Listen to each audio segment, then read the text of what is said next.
Everybody will come to order, and I want to apologize for being a bit late. We did have some votes on the floor, so I appreciate your indulgence. Ladies and gentlemen, in 1994, as we all know, the East African nation of Rwanda experienced one of the most horrific genocides in modern times. An estimated 800,000 Rwandans, mostly ethnic Tutsis and moderates among the ethnic Hutus, were brutally murdered in a state-backed extermination campaign that lasted for months. Hutu-Tutsi tensions, of course, date back to colonial times when the Belgians created a superior class composed of Tutsis, shutting out Hutus from government jobs and higher education, despite the Hutus comprising about 85% of the population. In 1959 and in 1960, tensions among the Hutus exploded in a campaign that left 20,000 Tutsis dead and created about 300,000 Tutsi refugees. As with this earlier genocide, the international community watched largely from the sidelines during the 1994 genocide in Rwanda, as the death toll rose from April until July of that year, until the Rwandan Patriotic Front, or RPF, defeated the Hutu-led government military. More than 2 million mostly Hutu refugees flooded into the Democratic Republic of Congo, leading to continuing problems in that country. The RPF-led Rwandan government has criticized the United Nations for sheltering Hutu participants in the genocide and for allowing them to arm in refugee camps. Over the years, the RPF has used the guilt of the international community as a shield to prevent criticism of its action. UN Ambassador Samantha Power referred to Ambassador Susan Rice and her colleagues in the Clinton administration in the 1990s as bystanders to genocide. She quotes Dr. Rice in the 2002 book saying, "If we use the word genocide and we are seen as doing nothing, and what will be the effect on the November congressional election?" she asked. Part of Rice's team during those years was Gail Smith, the current nominee to head the U.S. Agency for International Development. As far back as May of 1998, I chaired a hearing, and I chaired many hearings on the genocide, but at this one included testimony about the willful U.S. neglect in preventing the Rwandan genocide. As recounted in the issue of New Yorker magazine at the time, a high-ranking Rwandan informant had warned the UN leadership, including Kofi Annan, and we actually had a hearing on the famous fax that was sent, and we had the reporter who broke that story, and the United States about preparations for killing 3 months before they actually began. And we all will recall that the UN peacekeepers had actionable information that went unacted upon. Furthermore, the United States has been accused of not merely of inaction, but also of obstructing preemptive multilateral efforts to quell the crisis. Some have alleged that, in the words of Refugees International President Lionel Rosenblatt, who also testified at my hearings, and he said, and I quote in pertinent part, "The ball was not only dropped by the United States, it was blocked by the United States."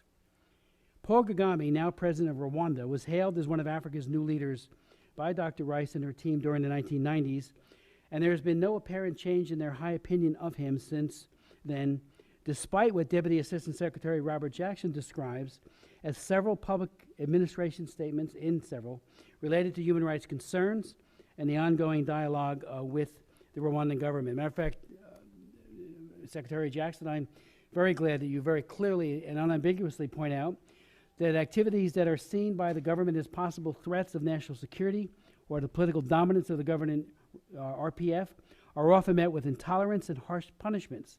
And you point out again, over the past year, Rwandans have quietly reported the disappearances and suspected deaths of family members at the hands of the Rwandan security services.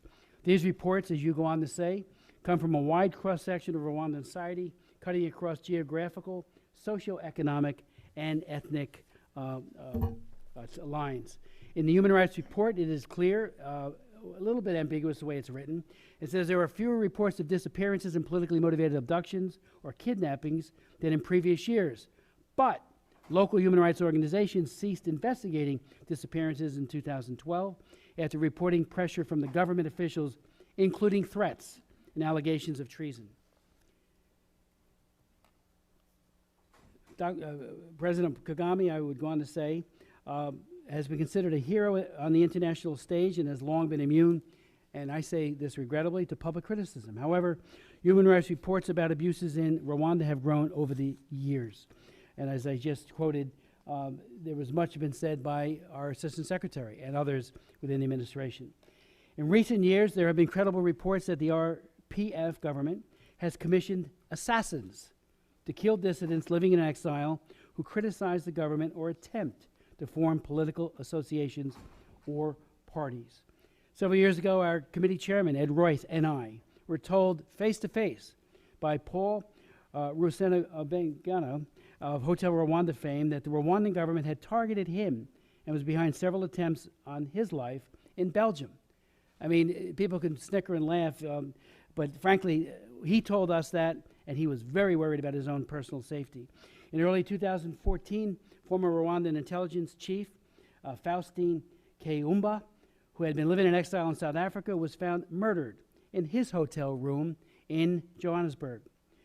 Kayumba was one of two dissidents. One of our witnesses today, former Rwandan Major Robert Higero, says he was asked to have killed. He was asked to be the assassin. The assassination plot, he revealed, was investigated and substantiated in a series of articles in Canada's Globe and Mail newspaper, which interviewed Rwandan exiles in South Africa and in Belgium. Since 2012, this subcommittee has held a series of hearings on the violence perpetuated by various militia in eastern DRC. Perhaps the best known of them, the so-called M23, was supported by Rwanda. This Congress has enacted restrictions on some military assistance to Rwanda in response to its involvement in militia activity in the DRC, and involvement in resource smuggling from that country as uncovered in several UN reports. These charges of serious human rights and other abuses will be troubling in any case, but Rwanda is a country that has enjoyed significant U.S. and international support. By largely avoiding criticism of Rwandan human rights issues, the Bush and Obama administrations raised appropriations to Rwanda from $39 million in 2003 to $188 million. And some of it is for very laudable goals, like UN peacekeeping and some of the health initiatives, including food security. But again, some of it has been for other issues. Rwanda, due to donor aid, political stability, and favorable investor policies, has grown by an average of 8% over the last decade.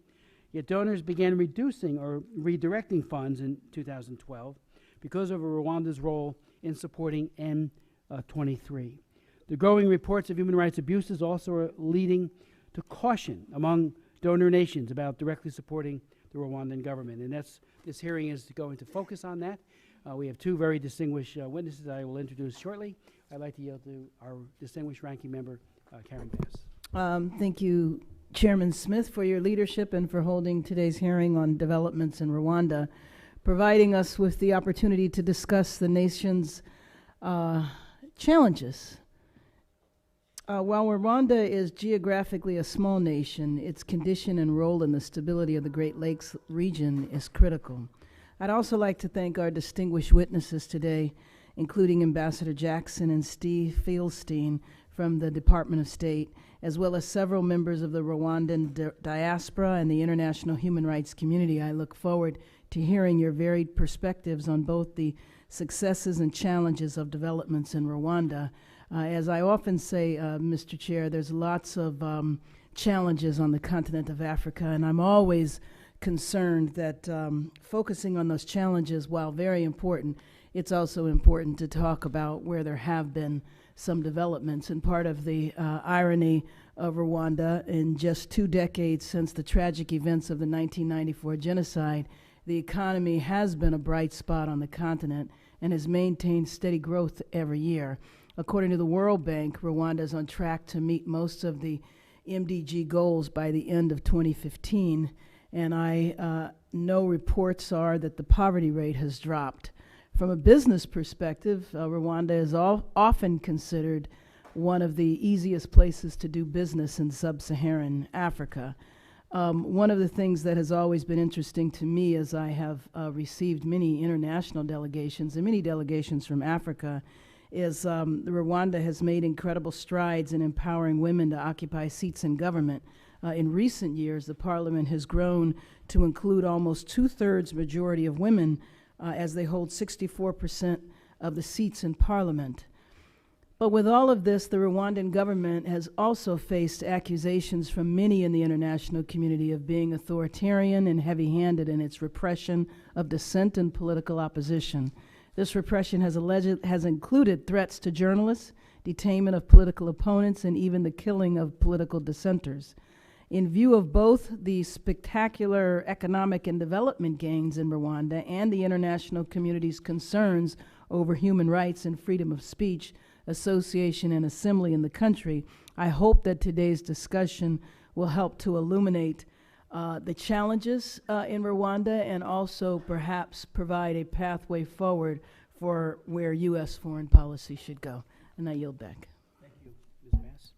I'd like to now introduce our first two very distinguished witnesses, beginning with the acting administrator for African Affairs, Robert Jackson, Ambassador Jackson, who is currently, as I said, the acting assistant, I should say. He previously served as ambassador to Cameroon, as well as deputy chief of mission and charge at the U.S. embassies in Morocco and Senegal. He also served at U.S. embassies in Burundi, Zimbabwe, Portugal, and Canada. At the State Department headquarters, he has worked in the commercial and consular sections and conducted officer training. He has also performed oversight work in the Office for the Promotion of Democracy and Human Rights after 9/11. Ambassador Jackson has appeared before this subcommittee several times, and we're always appreciative of his insights and his recommendations. Then we'll hear from Mr. Stephen Feldstein, who is the Deputy Assistant Secretary of State in the Bureau of Democracy, Human Rights, and Labor, is responsible for its work in Africa on international labor affairs and international religious freedom. Previously, Mr. Feldstein served as Director of the Office of Policy in the Bureau for Policy Planning and Learning at USAID, and served as counsel on the Senate Foreign Relations Committee, where he oversaw a portfolio that included oversight of all U.S. foreign assistance agencies, budgets, and programs, State Department management, operations, and international organizations. Mr. Ambassador, the floor is yours. Mr. Chairman, Ranking Member Bass, thank you very much for this opportunity to discuss U.S. efforts to support the Rwandan government and people as they continue rebuilding their political, economic, and social structures following the 1994 genocide. In the interest of respecting the committee's time, Mr. Chairman, I would like to submit a longer version of my testimony for the record, which you have, and just read a shorter version. Without objection, so ordered. For Rwanda, as for many countries in Africa, our policy is built around four interdependent and mutually reinforcing objectives. One, to strengthen democratic institutions. Two, to spur economic growth, trade, and investment. Three, to advance peace and security. And four, to promote opportunity and development. Rwanda has made enormous strides in spurring economic growth and promoting development, while we continue to encourage further progress in ensuring that Rwanda plays a constructive role in the region and respects human rights and democratic principles. Let me first talk about Rwanda's economic and development successes. Rwanda has become a model of inclusive economic growth and a world leader in leveraging development assistance into socioeconomic gains for the vast majority of its people. The United States and Rwanda share the belief that trade, investment, technological development, and market forces are keys to Rwanda's long-term economic development. The commitment of the United States to supporting Rwanda's economic and social development is strong. U.S. aid assistance to Rwanda's education sector more than doubled from fiscal year 2012 to present, and many American companies and community service organizations that have started operations in Rwanda in recent years. We have been proud to partner with Rwanda in the last decade as its economy has grown at an average of over 7% per year, as its infant and child mortality rates have been halved, and as HIV and malaria rates have been reduced dramatically, with help from the President's Emergency Fund for AIDS Relief, PEPFAR, and the President's Malaria Initiative, PMI, respectively. With regard to Rwanda's contribution to regional peace and security, I would highlight that Rwanda is one of the world's most active and effective UN peacekeepers, the fifth largest contributor of troops in the world, despite its small size and population. Its peacekeepers serve in many of the world's most complicated conflicts, including the Central African Republic, South Sudan, and Darfur, and frequently distinguish themselves by a willingness to take strong actions to protect civilians under imminent threat of violence. We have recognized Rwanda's leading role in peacekeeping through its designation as a priority partner in President Obama's Africa Peacekeeping Rapid Response Partnership. At the same time, we continue to encourage Rwanda to play a constructive role in the Great Lakes region, and we were pleased when Rwanda ended its support to the M23 rebellion in Eastern Democratic Republic of Congo, DRC, and supported the Nairobi declarations that ended that conflict. We share Rwanda's continued concerns over the presence in Eastern DRC of the Democratic Forces for the Liberation of Rwanda, or FDLR, the armed group, and we are encouraging the DRC government, together with the UN peacekeeping operation MONUSCO, to carry out effective counterinsurgency efforts against this abhorrent armed group. In the current crisis in Burundi, we have encouraged all countries in the region, including Rwanda, not to take unilateral actions and to work through multilateral frameworks to support a peaceful resolution to the internal conflict stemming from Burundian President Nkurunziza's decision to seek a third term in violation of the Arusha Accord. Unfortunately, however, Rwanda's record of building democratic institutions and ensuring full respect for human rights is mixed. In response to and to protect against further destructive cycles of mass violence, the Rwandan government has developed a strong state with an intense commitment to internal safety and security, national unity, and socioeconomic development.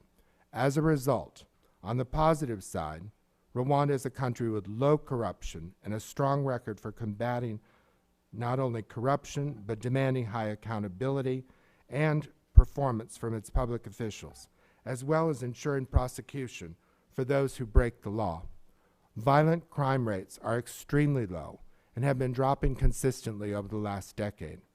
Rwanda is a leader in combating trafficking in persons, having put in place a comprehensive nationwide anti-trafficking plan that it is aggressively implementing with NGOs and partners. Rwanda is also a leader in promoting the rights of disabled persons, and especially for elevating women to position of leadership in government. As Congresswoman Bass noted, 63% of its parliament is female.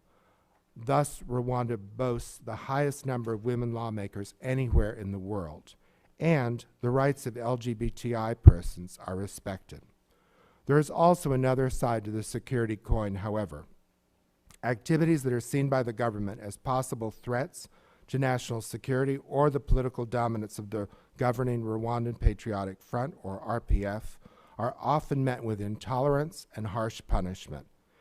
In some of these cases, suspected wrongdoers are submitted to the Rwandan judicial system in a transparent manner, but in other cases they are not. Over the past year, Rwandans have quietly reported the disappearance and suspected deaths of family members at the hands of the Rwandan security services. These reports, as you noted, Mr. Chairman, come from a wide cross-section of Rwandan society, cutting across geographical, socioeconomic, and ethnic lines. In recent years, domestic human rights organizations have found it increasingly difficult to monitor and report on human rights violations and abuses. Among international human rights organizations, only Human Rights Watch maintains a permanent presence in Rwanda. Its staff reports surveillance and occasional harassment by government officials and security services. Restrictions on press freedoms in Rwanda continue to be a serious concern. Human rights concerns are part and parcel of our ongoing dialogue with the Rwandan government, however. We are concerned that political competition in Rwanda continues to be limited. There are 11 registered political parties. However, 10 are aligned with the ruling RPF and a government of consensus. Only one, the Democratic Green Party, which advocates for policy alternatives and has taken a position against the removal of term limit positions in the Constitution, has no seats in Parliament. We believe democracy is strengthened by inclusive political processes and active debate between parties and citizens. We continue to encourage the Rwandan government to ensure protection of political freedoms, particularly in the lead up to elections. The upcoming 2017 presidential election will be pivotal for Rwanda's future. Our consistent message to President Kagame and the government of Rwanda, as it has been with other leaders in Africa facing elections, is that political space should be open to opposition parties that embrace peaceful, democratic dialogue and transition. This includes ensuring freedom of expression, press freedoms, the ability of citizens to criticize the government and ruling party, and the ability of all to campaign freely for the candidates and causes they believe in. We also believe that neither parties nor individuals should seek to change constitutions to extend their terms in office for personal or political gain. This is a principle that we uphold throughout the world. As we are sadly witnessing in Burundi, there are serious negative consequences when one group limits the ability of others to participate fully in the political process. In our view, the best way to ensure long-term stability and prevent violence is by making sure that all peaceful voices are allowed to speak and be heard. So, while we applaud Rwanda's great development success, we should not ignore the need for strong and transparent democratic institutions that will lay the foundation for long-term stability and economic growth. As Rwandans have shown by building a strong and dynamic country over the course of 2 decades, they have the ability to meet difficult challenges beyond all expectations. We will continue to work in partnership with Rwanda to help it build the prosperous and democratic country that Rwandans seek. I thank the committee. Mr. Ambassador, thank you so very much for your testimony. Mr. Feldstein. Thank you, Chairman Smith, Ranking Member Bass. Thank you for holding this important hearing. I know it's been several years since the committee last held a dedicated hearing on Rwanda, and I appreciate the opportunity to speak today. Like Ambassador Jackson, I have a longer version of testimony for the record I'd like to submit. Great. Rwanda holds a very personal connection for me. 15 years ago, I first went to Rwanda as a fellow with the International Rescue Committee. I spent a year in the country supporting its efforts to recover from war and genocide. Living in Rwanda had a profound impact on me and has been a key inspiration for my decision to pursue a career in foreign policy and human rights. Rwanda's progress since the 1994 genocide has been remarkable, with an annual growth rate that has averaged 7%, with 1 million people removed out of extreme poverty, with having achieved close to 100% primary school enrollment, and with infant mortality down over 60% since 1990, the accomplishments have been significant. Several years ago, I paid a return visit to Kigali, and I found a city profoundly changed. Modern office towers have replaced dilapidated buildings. The streets were spotless, thanks in part to a widely acclaimed ban on plastic bags. New businesses seem to be springing up daily, such as coffee ventures supplying top-quality beans to U.S. brands like Starbucks and Peet's. But this is only part of the story. Alongside Rwanda's development progress, there have been equally consistent efforts to reduce space for independent voices and to diminish the ability of the media, opposition groups, and civil society to operate. This space matters. It is essential not only for democratic progress, but for cementing Rwanda's impressive economic and development gains. We see 3 key trends in Rwanda's human rights situation. First, political space in Rwanda and the overall human rights environment continues to shrink. Second, this trend is reinforcing the wrong lessons for Rwanda, particularly that a country can continue to experience robust economic growth and foreign investment even while repressing its citizens further and reducing democratic space.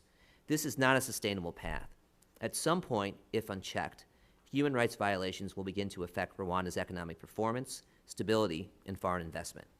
Third, Rwanda's human rights record is setting a disturbing precedent for the region and continent.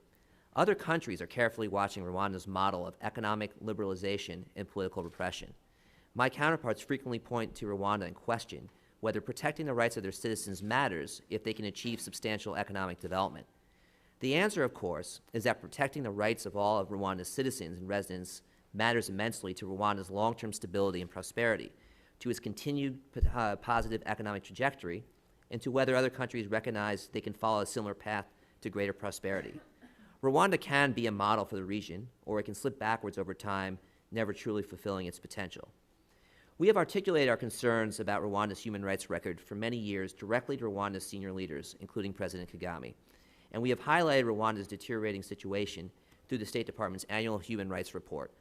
The department's 2013 report for Rwanda noted that the government harassed, arrested, and abused political opponents and human rights advocates, disregarded the rule of law, and placed significant restrictions on freedom of expression, peaceful assembly and association, and the press. It also highlighted reports that arbitrary or unlawful killings took place both inside and outside Rwanda. The credibility of elections provides an important indication of the level of space for independent voices and views. Unfortunately, presidential elections in 2010 and parliamentary elections in 2013 were beset by irregularities both in the pre-electoral period and on Election Day. This includes suppressing and denying registration to opposition parties, security officials present in polling booths, multiple voting, and local election officials filling up ballots in the absence of voters. Rwanda's next presidential election is in 2017, and we are cautiously hopeful that this election will mark an improvement upon previous contests. Our concerns about restrictions on fundamental freedoms extend beyond electoral processes.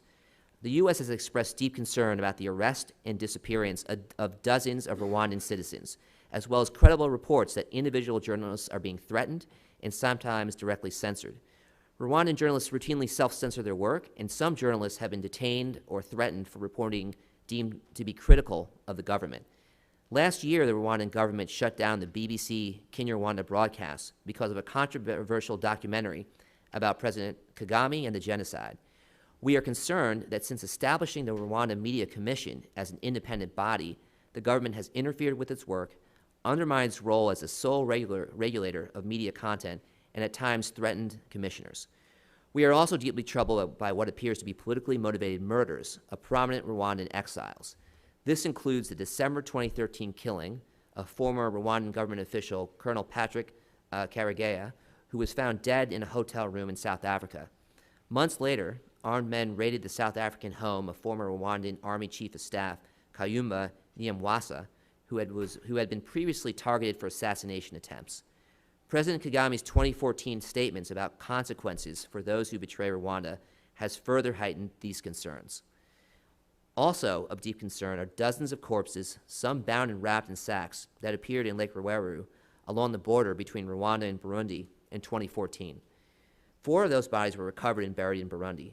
Fishermen reported that on 2 separate nights in September, Rwandan Marines attempted to exhume the bodies, allegedly to return them to Rwanda. In December, Burundi accepted an offer of forensic assistance funded by the U.S. and several other donors for an African Union-led investigation into the 4 recovered bodies. Rwandan officials stated that the government also supported a joint investigation, but no investigation has been conducted. The U.S. continues to press the African Union to move forward with an investigation and accountability for those responsible. Rwanda is an important ally. It is a respected contributor to peacekeeping missions. It has rebuilt itself from genocide, and it has achieved impressive development and economic gains. I believe there's a bright future ahead for its people, which is why Rwanda's current human rights situation is so personally disappointing to me. Ensuring respect for freedoms of expression, association, and peaceful assembly, and respect for the rule of law is essential for cementing and building from these gains. The United States will continue to urge Rwanda to respect the rights of all its citizens. Thank you very much, and I welcome your questions. Very much for your testimony and for being so thoroughly candid about your personal as well as professional disappointment when it comes to the human rights situation as practiced by the Rwandan government. Let me just ask you, one of our witnesses in a few moments will be testifying, Higaro, Robert Higaro, who was in the military for a number of years, and he was interviewed by General Dan Muyanza, who's the director of military intelligence, who said, "We have decided to give you this job: kill General Kayumba and the colonel you just mentioned, Karegeya, who died, of course, and you mentioned that in your testimony as you concluded. And I'm wondering, in a couple of days, a Bishop Romero will be beatified by Pope Francis, who was killed by all indications by a right-wing death squad in El Salvador. I remember I had a meeting with President Duarte during the fight, when the fight was between the FMLN and between, of course, the government.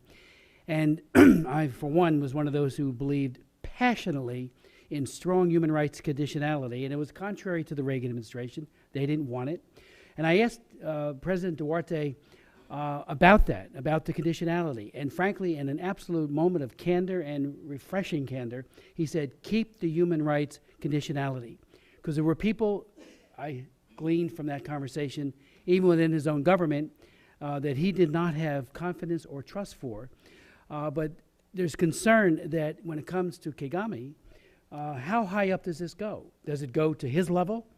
And, you know, when I interviewed and spoke to Robert, who will again be testifying shortly, I asked him about that, and the answer, and he'll tell it in his own words, was not a good one in terms of complicity, if not outright direction from the very top when it comes to death squads, which both of you in your testimonies have brought great, I think, focus upon.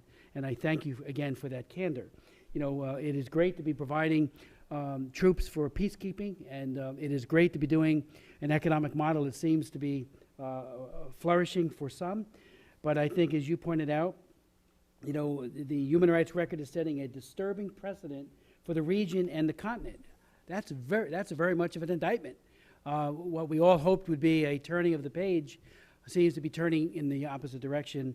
And that was, again, your, Mr. Feldstein, that was in your testimony just a moment ago. So I wonder if you could tell us, have you tried to interview Mr. Higuero? He is here, if not now, in the near future.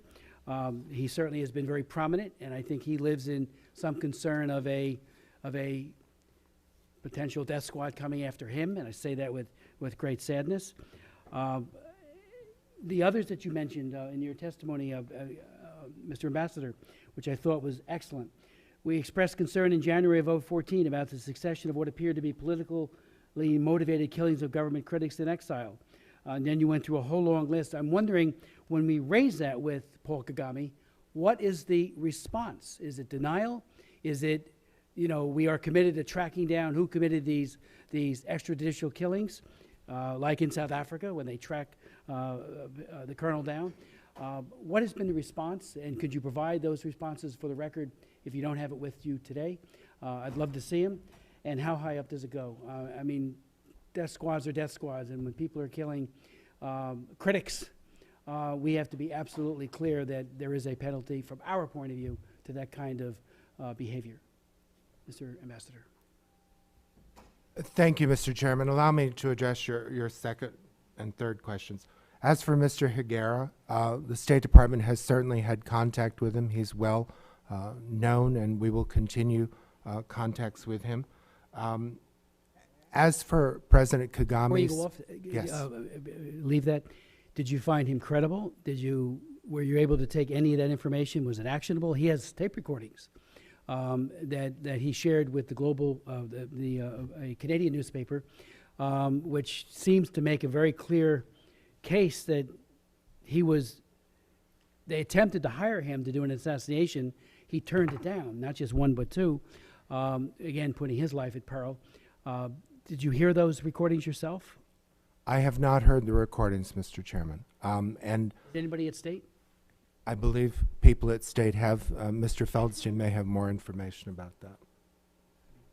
I don't have personal information on this specific case. I can say in general, we have looked at a number of the different allegations that have been mentioned in testimony today, and we do find a significant amount of those to be credible, enough to warrant further discussion.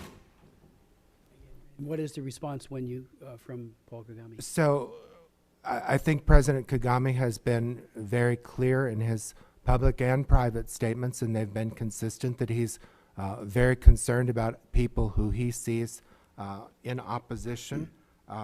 He appears to distrust any political dissent and freedom of speech, and fears another genocide, Mr. Chairman, which does not in and of itself justify repression, but it's certainly reflective of his mindset. But in no way is a suitable excuse I agree. for killing people. Will you interview our witness in the next panel? And I will make certain that my colleagues renew their contacts with him, Mr. Chairman. Thank you, Mr. Chairman. I would just add, in terms of how far high up does it go and what are we looking at when it comes to decision-making, I think a lot of that is still somewhat opaque, but I think one of the points that we mentioned is the fact that there have been statements attributed to President Kagame publicly that does talk about the threat inherent to certain actors in terms of what they say and how that affects the country. So I think the rhetoric has been dangerous, and I think the other thing that we do recognize is that in terms of how Rwandan government and the military is organized, it tends to be a fairly tightly controlled group that has very close links to the very top, and so we can make some assumptions that there is at least some knowledge of some of the actions that have been documented in the human rights reports and so forth. is there any evidence or is there any suspicion on the part of the state that it's coming from the top? I mean, it almost begs credulity that somehow he's not aware of it and perhaps not even directing it. Mr. Chairman, I think there's a lot of credible evidence suggesting that President Kagame is aware of it. Whether he is ordering it or not is not entirely clear, but certainly he's aware of it, and awareness means that he should act upon it. And he has not. And to my knowledge, he has not. Chairman Royce asked that I ask you a couple of questions with regards to VOA in Rwanda. He sent a letter a couple of weeks ago to the Broadcasting Board of Governors, BBG, expressing deep concern over their plan to end VOA local language broadcasts in Rwanda. And he has asked that I ask you, does the State Department believe radio to be a powerful news medium in Rwanda? Does state support the closure of VOA local language broadcasts there?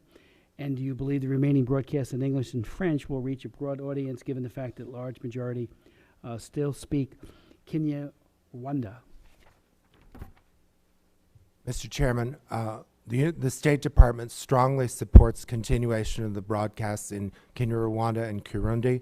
We believe that they are very useful, particularly with the closure of the British Kinyarwanda service emissions to Rwanda. And we hope that we can work with the Broadcasting Board of Governors and with this committee to ensure the continuation of those broadcasts. Yeah, Mr. Chairman, I would echo those sentiments extremely strongly. I think with the closing of the BBC Kinyarwanda service, this is the last international service available to a large portion of Rwandans that is broadcast in Kinyarwanda that they can access and have information, especially as we lead up to some very critical milestones, including the 2017 elections. So I think it's extremely important to allow that access to information, especially given the fact that local sources are more and more self-censored, if not directly censored. Let me ask you, the South African government has taken legal action against alleged assassins. Have any other governments taken a legal approach in response to killings of Rwandans abroad? For example, have the Belgians reacted in any way? Not to our knowledge, Mr. Chairman, but the South African investigation of the murder in the hotel room continues. Can I just ask you, if again Kagame is at least acquiescing to, if not directly complicit in these assassinations and attempted assassinations, what would that do to our response to his government and to him personally? We are constantly reviewing our relations and possible sanctions against leaders who violate human rights.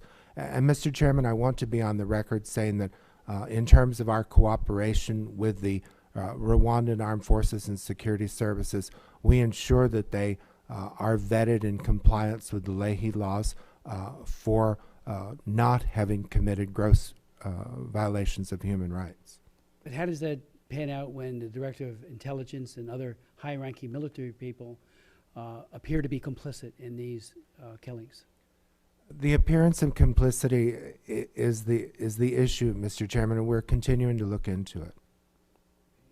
Do we have a task force or a very dedicated group of people trying to ferret out the information on this? Because it seems to me this cries out for, I mean, if he's involved with this, or again, acquiescing to it, or in any way complicit, I mean, these are serious crimes.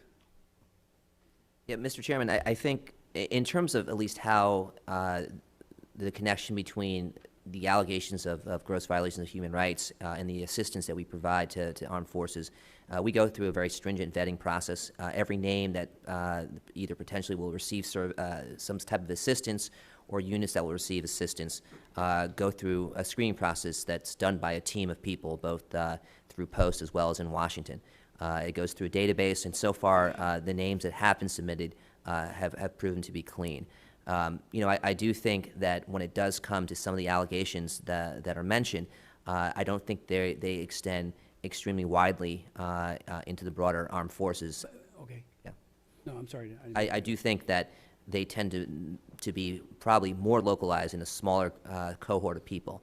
But we do take very seriously every single allegation, and we are making sure to be very vigilant about ensuring that the assistance that we provide on the security side does conform to Leahy requirements. Again, I hope when all the information is out, if he is clean, let's ascertain that. But if he's not, and we are, unwittingly aiding and abetting him, that would be we've done that before under administrations of both Republicans and Democrats. And what I'm suggesting is that there needs to be a very aggressive look to see what his complicity is with regards to these extrajudicial killings. And you only have to intimidate so many people to get everyone else to toe the line, or at least mute. We know that with human rights groups not being there, except for perhaps Human Rights Watch, that the reporting becomes less robust because it is that much harder to come by. People are less willing to talk. It has a chilling effect, I would think, on the real snapshot of what is truly going on in Rwanda. I would just ask, Mr. Ambassador, you were somewhat effusive when it came to trafficking and their record in combating human trafficking. I know they have a national plan. I've seen it. But my information suggests that last year they were designated Tier 2 watch list. And you might recall, I wrote that law, the Trafficking Victims Protection Act. I wrote the watch list, which we put in not as a parking lot, but as a between, on the bubble between an egregious violator as well, and those who have a problem and they're at least trying to take some action. I don't see much change from last year to this when it comes to investigations and actions, when it comes to penalties, people getting jail sentences. You can do a lot to put a superficial glean on with a national plan, but if you don't get people who are going to jail and getting real jail time, breaking up brothels, and as you know, the opening statement in the TIP report couldn't be more condemning about Rwanda and forced labor, sex trafficking, and it goes on about how so many of these people are exported to other countries like commodities. I just hope that, and I know there's always a battle between the TIP office and the bureaus, that when it comes to the designation, we will not err on give Kagame a pass, but we will say exactly what is happening on the ground in real terms, not in superficial terms, in terms of having a plan and saying we're doing this, doing that, when in reality it's not being done. I just would urge you, just speak truth to power. What you do in terms of the penalty phase, which we wrote into the law, that shoe drops later. That's largely up to you, if not exclusively up to you. But getting it right, they are Tier 2 watch list now, and that's like a threadbare, or a thread, I should say, an inch away from being an egregious violator as a Tier 3 country. Mr. Ambassador. Mr. Chairman, the tier and the overall trafficking report for 2014 are still being finalized, so decisions about rankings have not yet been made. However, I can tell you absolutely that there have been prosecutions, there has been a real effort at protection. We understand that more than 3,000 children and women have received benefits of services provided by the Rwandan government in centers for women who have been the victims of gender-based violence, and children who have been in conflict. I think that I'm confident that will be reflected in the report, and I believe statistics about prosecutions will show the trend. I would say that I think what's significant in terms of trafficking in persons is that the Rwandan government has ceased its support for M23 and therefore for M23's child soldiering, and I feel it's important to recognize that. That is a significant change from I don't years think that past. should give them an enhanced, I mean, that was so egregious that they were backing M23 that it defies that they got away with it for as long as they did. And Rwanda, as you know, does not offer trafficking-specific aftercare for survivors. And that's a very serious omission, I would respectfully submit, on their part. I'm hoping that my distinguished friend and colleague, Ms. Bass, she wanted to ask some questions. Will be returning shortly. She coming back?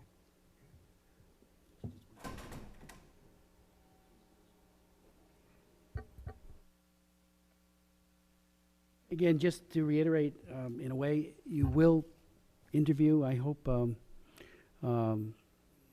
our witness as he comes forward in the next panel.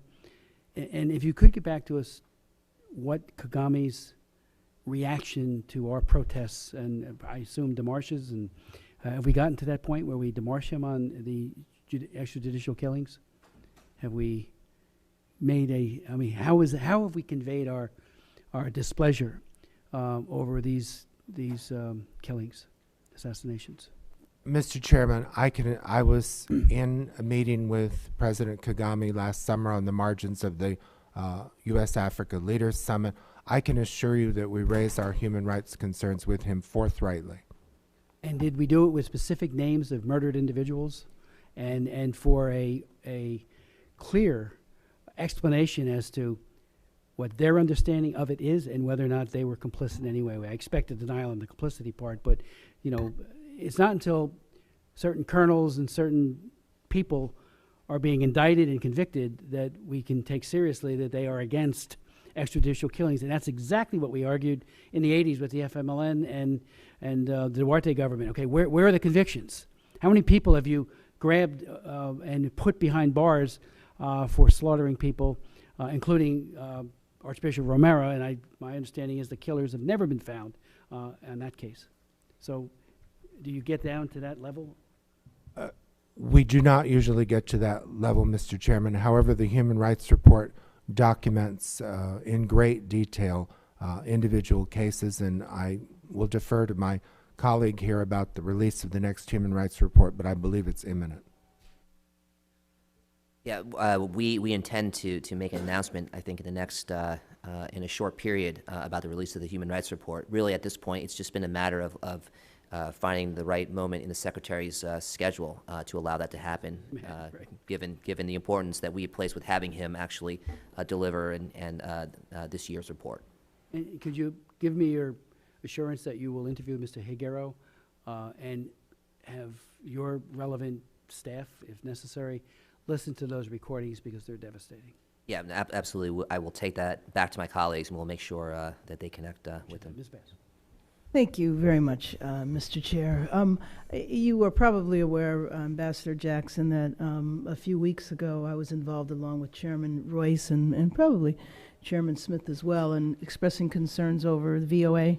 And I was just wanting to know if you could comment about that, especially if, you know, what you think about that, whether or not we will be able to keep VOA open and on the air in Rwanda. Congresswoman Bass, as I said to Chairman Smith, I want to assure you that we believe VOA's broadcast in Kinyarwanda and Kirundi provide an enormous service.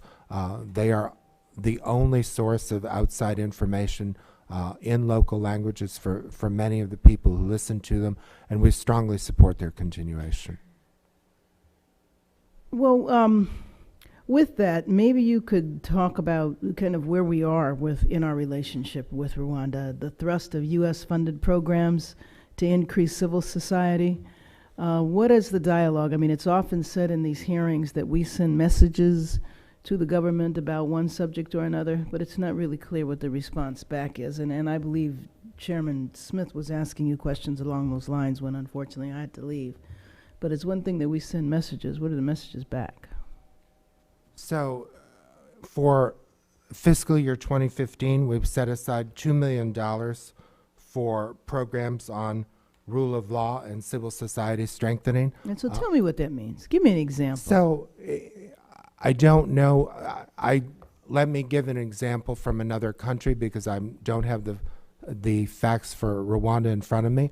But for civil society strengthening in Cameroon, where I was last posted overseas, we brought in Freedom House to do seminars, training, to help the civil society groups do fundraising. And one of the really remarkable results of that was that the civil society groups decided to form their own coalitions, because one of the struggles that we've had in Cameroon has been that civil society has been so fractional and divided.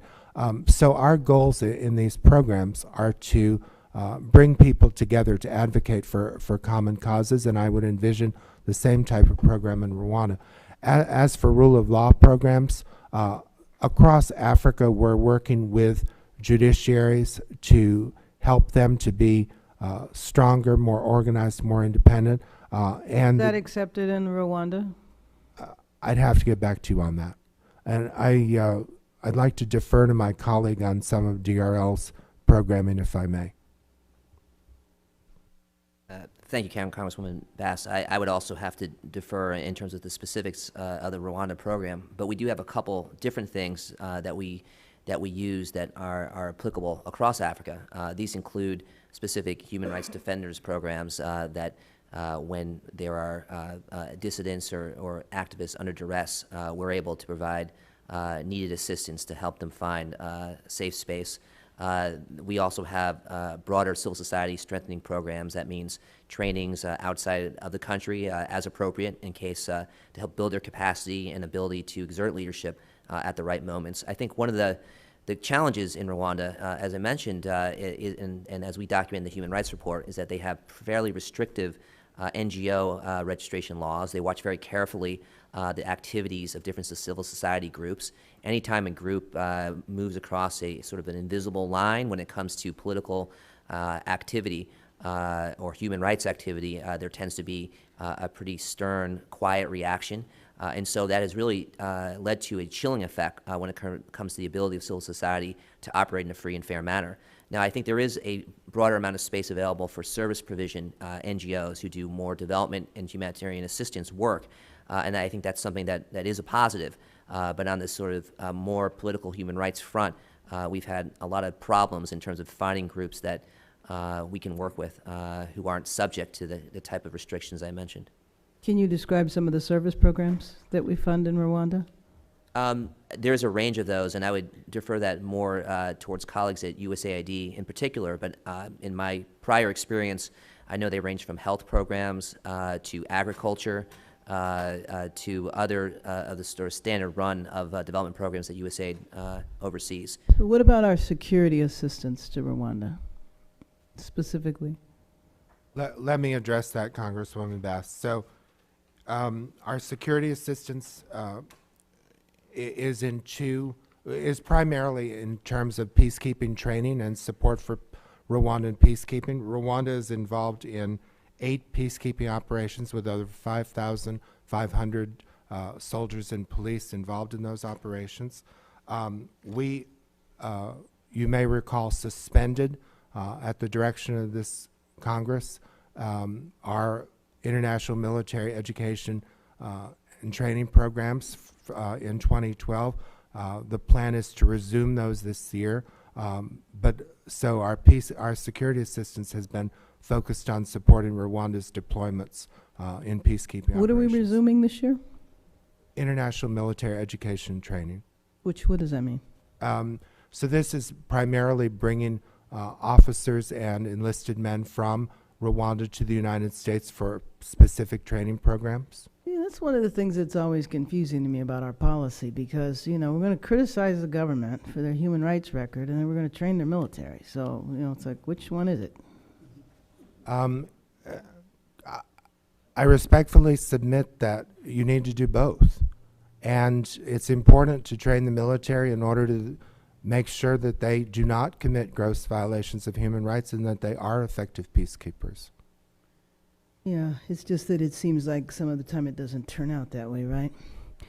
So I would like to ask, not to put you on the spot here, but maybe you could get back to me with some of the specific democracy programs. And then I'm also interested in to what extent we fund Rwandans versus fund U.S. contractors to do work in Rwanda.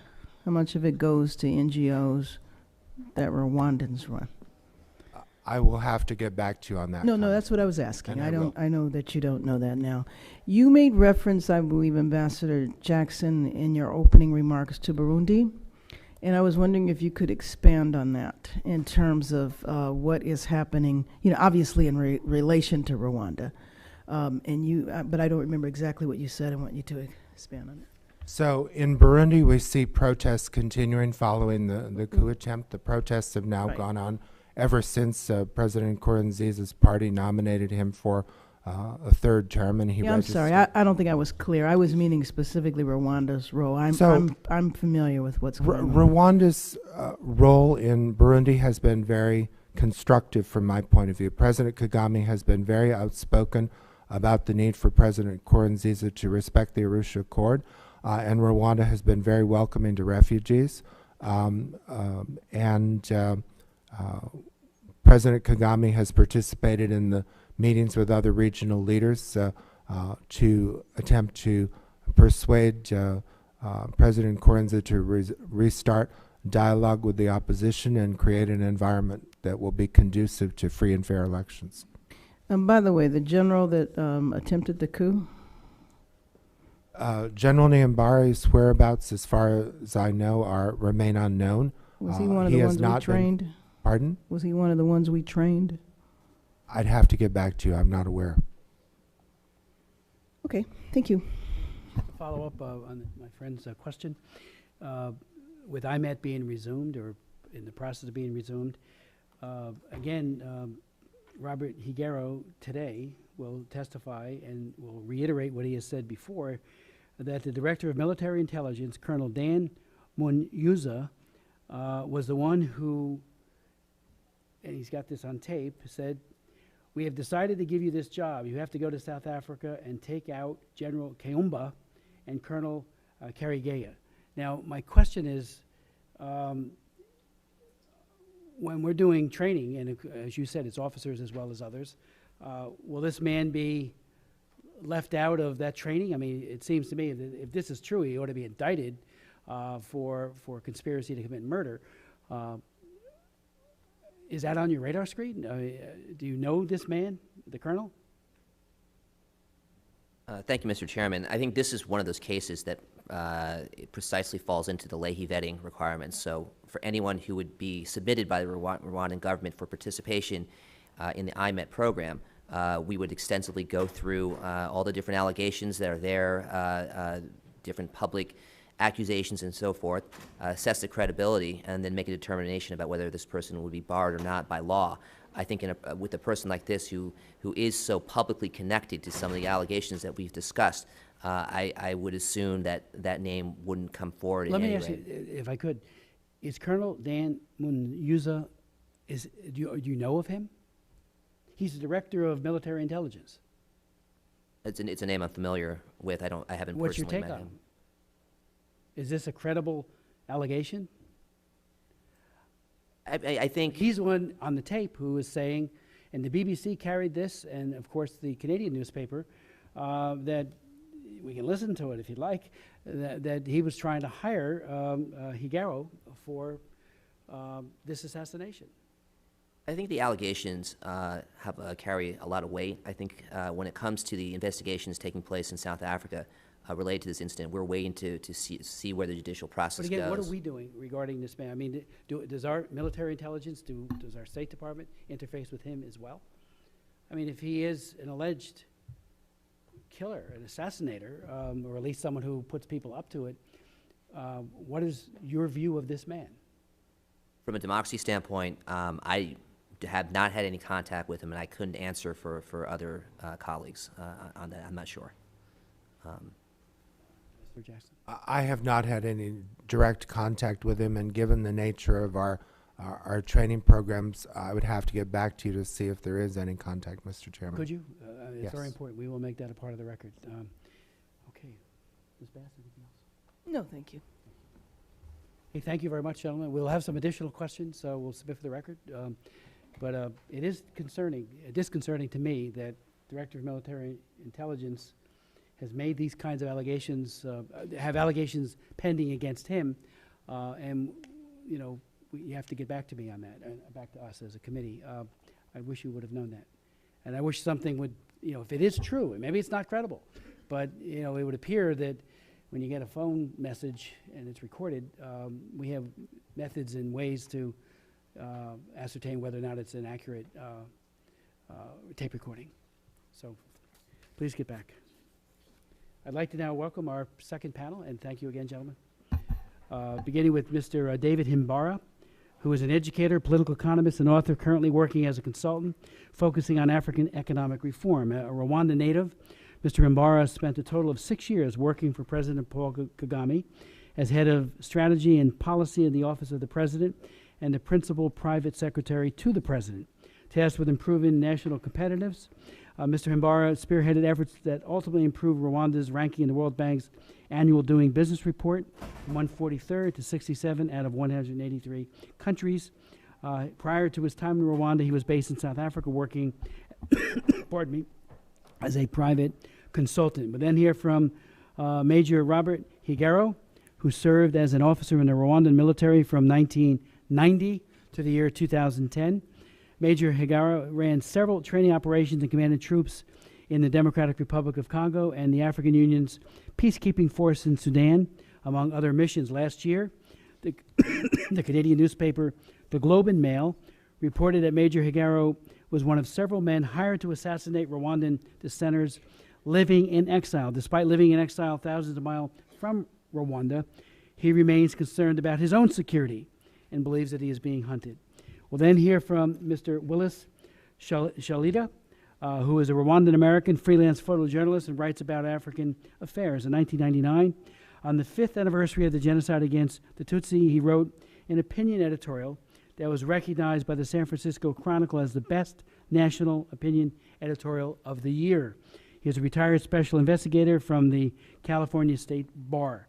We'll also hear from Ms. Sarah Margon, who is the Washington Director of Human Rights Watch. Prior to joining Human Rights Watch, she was an Associate Director of Sustainable Security and Peace Building at the Center for American Progress, where she researched and wrote on a wide range of issues, including human rights, foreign aid, good governance, and global conflicts and crises. She also served in the Senate as Staff Director of the Senate Subcommittee on African Affairs, been a Senior Policy Advisor to Oxfam America, and worked at the Open Society Institute. She also testified before this subcommittee on several times, so welcome back. Mr. Himbara.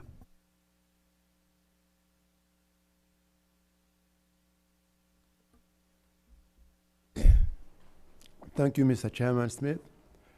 Ranking Member Bass, first of all, I thank you very, very much indeed for your leadership, for holding this hearing. Secondly, before I go into my, by the way, I also submitted something. Without objection, your full statement and any attachments for all of our witnesses will be made a part of the record. So proceed as you would like. Let me also thank you very, very much indeed for your leadership in trying to save the VOA Kenya Rwanda Kirundi service. For God's sake, that is now the only remaining link to the outside world for Rwanda. After the closure of the BBC, there is nothing out there. Let me also take the opportunity to say that, in fact, the chairman of the Independent Media Commission just fled just a week ago. So the space is shrinking. So that VOA, Mr. Chairman, help us. Now, going back now to my presentation. As was mentioned, I worked for President Kagame twice, 2000 to 2002. It didn't work out. When I decided to leave, back to South Africa where I used to live, not in good terms. 2006, he invites me back. We sort ourselves out. He says, no, you can come back and lead the economic reforms, some of the things that we were hearing, which I did up to January 2010. I fled. And one of the issues was actually the same celebrations of economic miracle, statistics that are not really credible. I always stood my ground and said, Your Excellency, we are analysts, monitors, reviewers, so if we can't cook statistics. I'll throw some statistic here that people can come also can go out there and look for themselves. If you see, for example, poverty reduction, Rwanda would say, well, 43% of the population are poor. You go to the World Bank, IMF, if you use 1.20 cents dollar as a definition, that's the globally accepted definition, 63% live under that. If we use another global accepted definition, $2 a day, 83% of Rwandans are poor. So people are mistaking the clean streets of Kigali as measure of development. So anyway, that was my conflict. I said, no, we develop, but development is a lie. Is not a lie. It's not prestige. No, it's hard knocks of policy making. So I fled, and when I fled to South Africa, then that's really when my problems began. Chest. Then in 2014, after the death of my colleague Karegeya, same town, Johannesburg, I thought that was a good sign. I fled even from South Africa. So I went back to Canada. Canadian government itself monitors me and the other colleagues because we're not safe. But at least I can sleep a little more peacefully than, say, Johannesburg. Now, the human rights situation, I really don't have much to add beyond what the colleagues earlier on presented. But what I can add on, though, is the angle that most reports fail to capture. They fail to capture four things. First of all, if we look at the human rights situation, the horrific situation in Rwanda, we have to look we divide prior to 2012 as a phase, then after 2012. Then in those two periods, we look at the targets, who are the targeted types. We look at the official stance. We look at the global environment in Rwanda. And then we look at the impact on development. So let's look at the target between those two periods.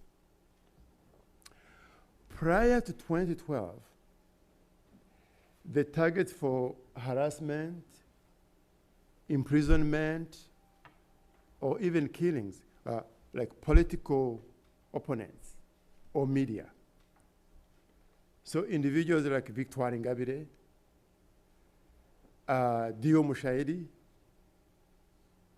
these are the people who wanted to compete that are now in jail.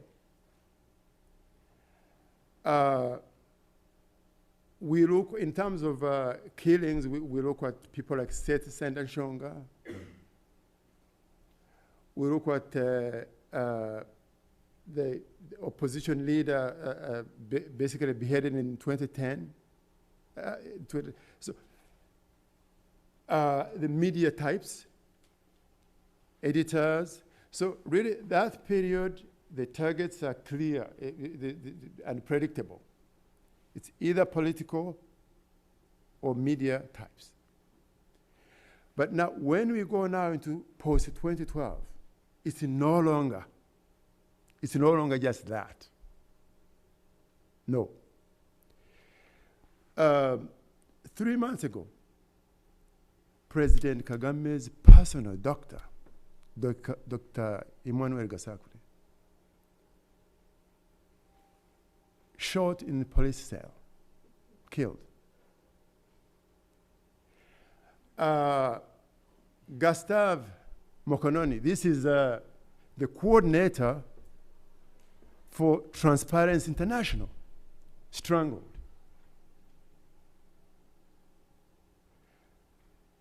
Kagame's personal driver, killed. So, whereas in the prior period, as I said, it's clear, the targets, but now it's almost random.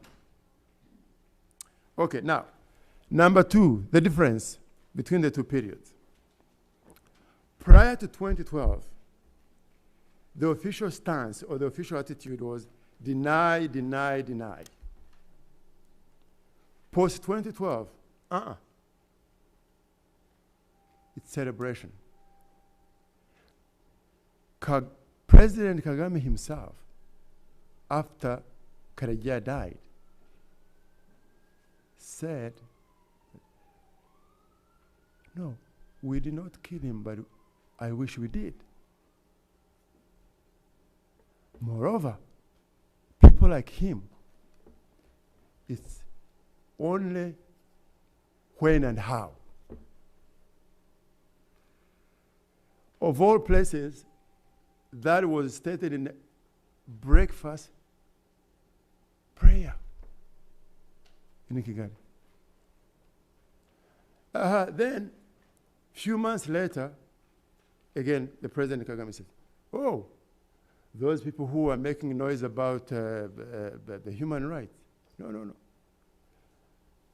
We are not only going to imprison people, we are shooting them, we're going to shoot them in broad daylight. All this is in the public domain. So that's difference number two. So the difference number three between the prior and post 2012. Prior 2012, you see, the environment was basically, it's a kind of the usual, the environment was a kind of the usual dictatorial regime. The usual dictatorial regime is, well, you know, for ordinary folk, you just live on and there is no problem.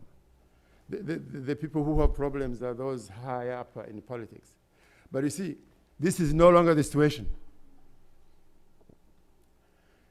The situation now is that actually we are no longer talking about dictatorship. We're talking about now a totalitarian state seeking to control. So as we move and drive fear into the population, so as we move to 2017,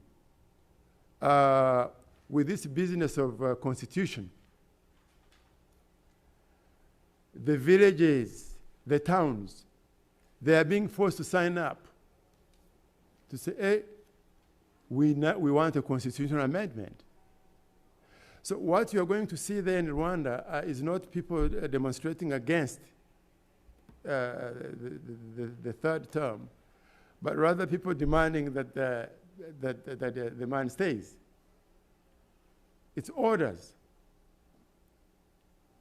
In Rwanda, the smallest administrative unit in the system is called Nyumba Kumi. That means 10 houses. Every 10 houses are watched by one individual. And as you move on, the whole state machinery driving fear is well established. Okay. The last difference between the two periods, the impact on development.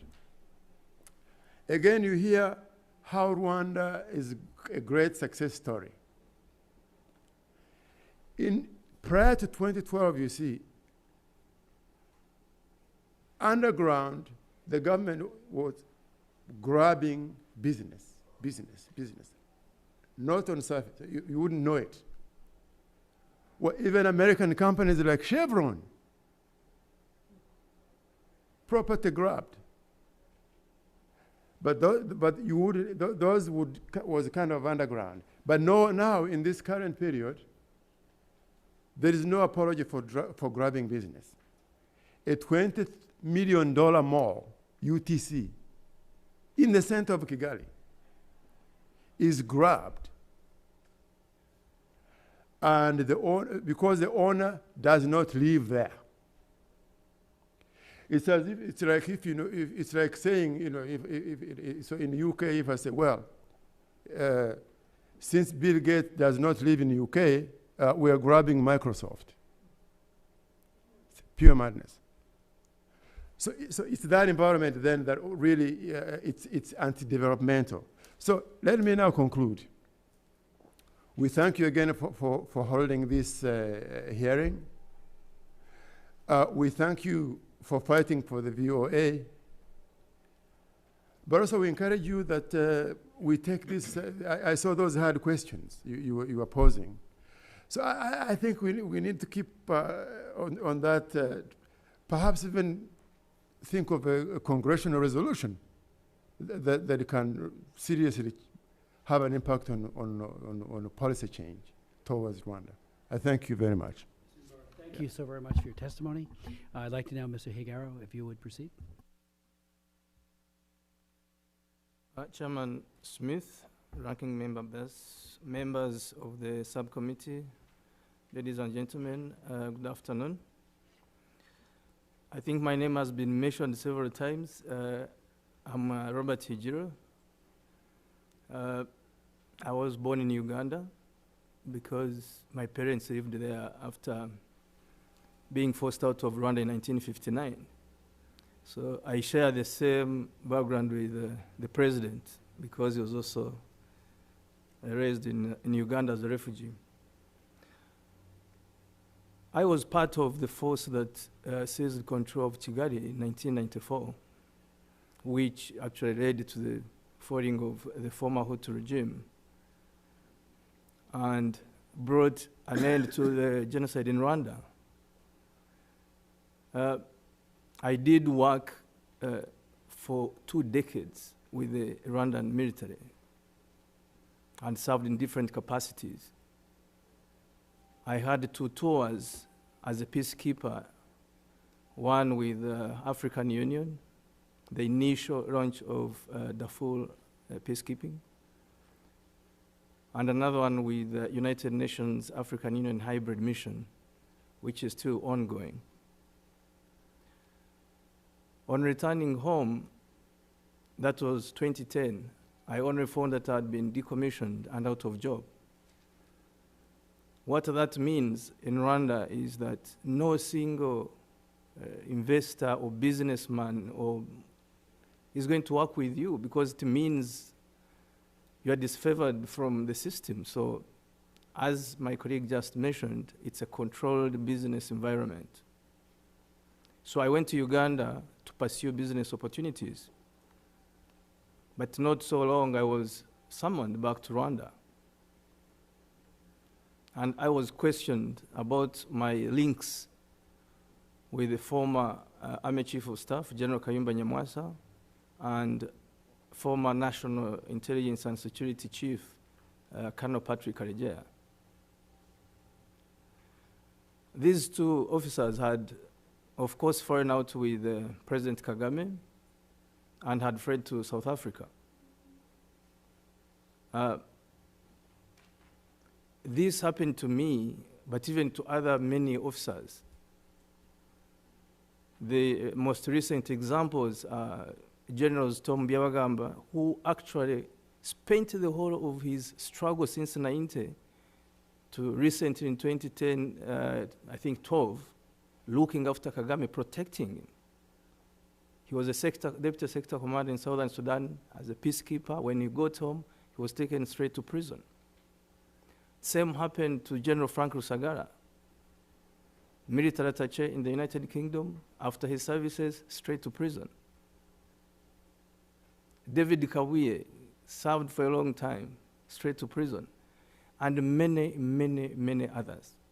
The military we are talking about today is no longer there.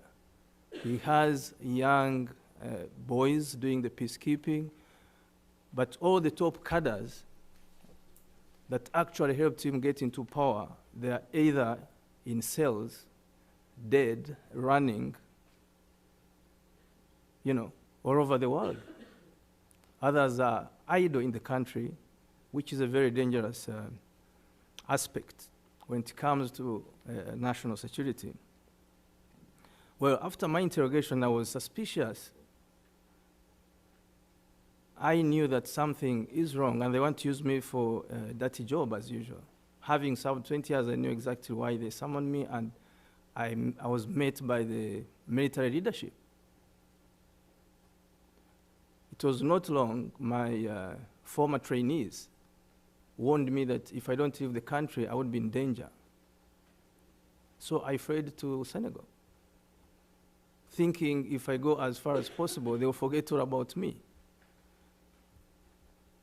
But a few months, 2 or 3, somebody is sent by the Director of Military Intelligence, Dan Munyuza, to tell me that they have a job for me. He calls me directly and tells me that they have sat down and decided to give me a job. And the job was to go to South Africa and eliminate former Chief of Staff, General Kayumba Nyamwasa, and former National Security and Intelligence Chief, Colonel Patrick Karegeya. And there's a question you asked, I should state that on record, that is Kagame involved? Up to where? When Munyuza, Director of Military Intelligence, is giving me a mission, he's on recording the president. Now, I was desperate and I needed time to think about it, because I know that whether you do the job or not, you're going to die anyway.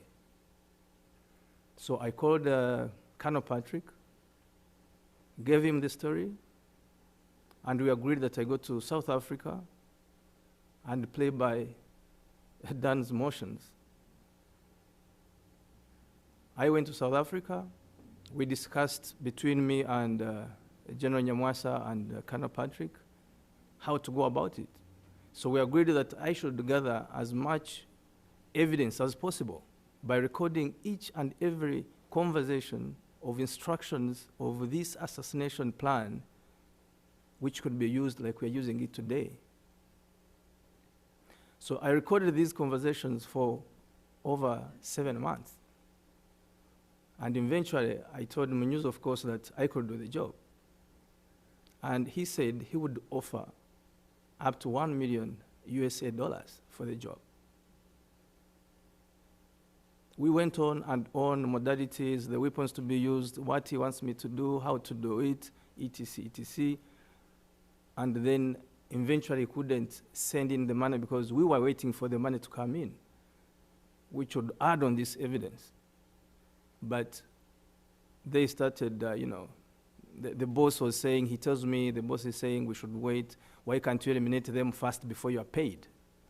And I knew something is wrong, and then I had to flee South Africa. I went to Uganda, crossed to Nairobi, and eventually found myself in Belgium, where I live today as a dissident, like others. In Rwanda, like others, I'm a wanted man. Abroad, I'm on the hit list. Like him, like anybody else. Well, like he said, or the previous speakers, on the New Year's Eve of 2014, Kagame achieved his wish, and that's when Colonel Patrick Karegeya was found strangled in Johannesburg Hotel. I should add here that some of these individuals involved are known. We know them. South Africa is still conducting the investigations. We are waiting, but we know some of these individuals. General Kayumba Nyamwasa has survived, I think, 3 assassination attempts in South Africa. The first one, he was actually shot, but he didn't die. The others, they would find him in a different location, and it has been 3 or 4 times. He's still living. We don't know for how long. For me, when this happened, when Patrick died, I decided to find a reading newspaper, a Canadian newspaper, the Global Mail, and shared my story. I gave them access to the tapes. These tapes were independently verified or and translated. This paper went as far as interviewing former military officers, and they confirmed indeed the voice belongs to Munyuza. And not only that, there is technology, as you are telling the members of Department of State. We can always verify this voice. If the government says, no, this is not Dan Munyuza, then they should give us the official voice of Munyuza, and we compare with the one I have. If it's not true, then, well, it's not. I cannot go again over the list of Rwandans who were assassinated abroad and in the country. You have talked about it. He has talked about it. We have submitted a copy of that. It's a long one, but the reality is tragic. I would like to end with a message to my fellow Rwandans. Hutus and Tutsis have much to attain for with regard to one another. Like me, many Tutsis support the establishment of truly independent court that would, follow these crimes committed by President Paul Kagame and his allies. If you allow me, I'll read this quote from Mandela, which he gave out in 1994. I quote, "Out of the experience of an extraordinary human disaster that lasted too long, must be born a society of which all humanity will be proud. The time for the healing of the wounds has come. The moment to bridge the chasms that divide us has come. The time to build is upon us." I sincerely thank the Subcommittee for its time and interest, and respectfully ask for help, and the help of the entire US Congress, to urge Rwandans to put aside their divisions, regional, political, and ethnic, and work peacefully together to end this repressive regime. Thank you.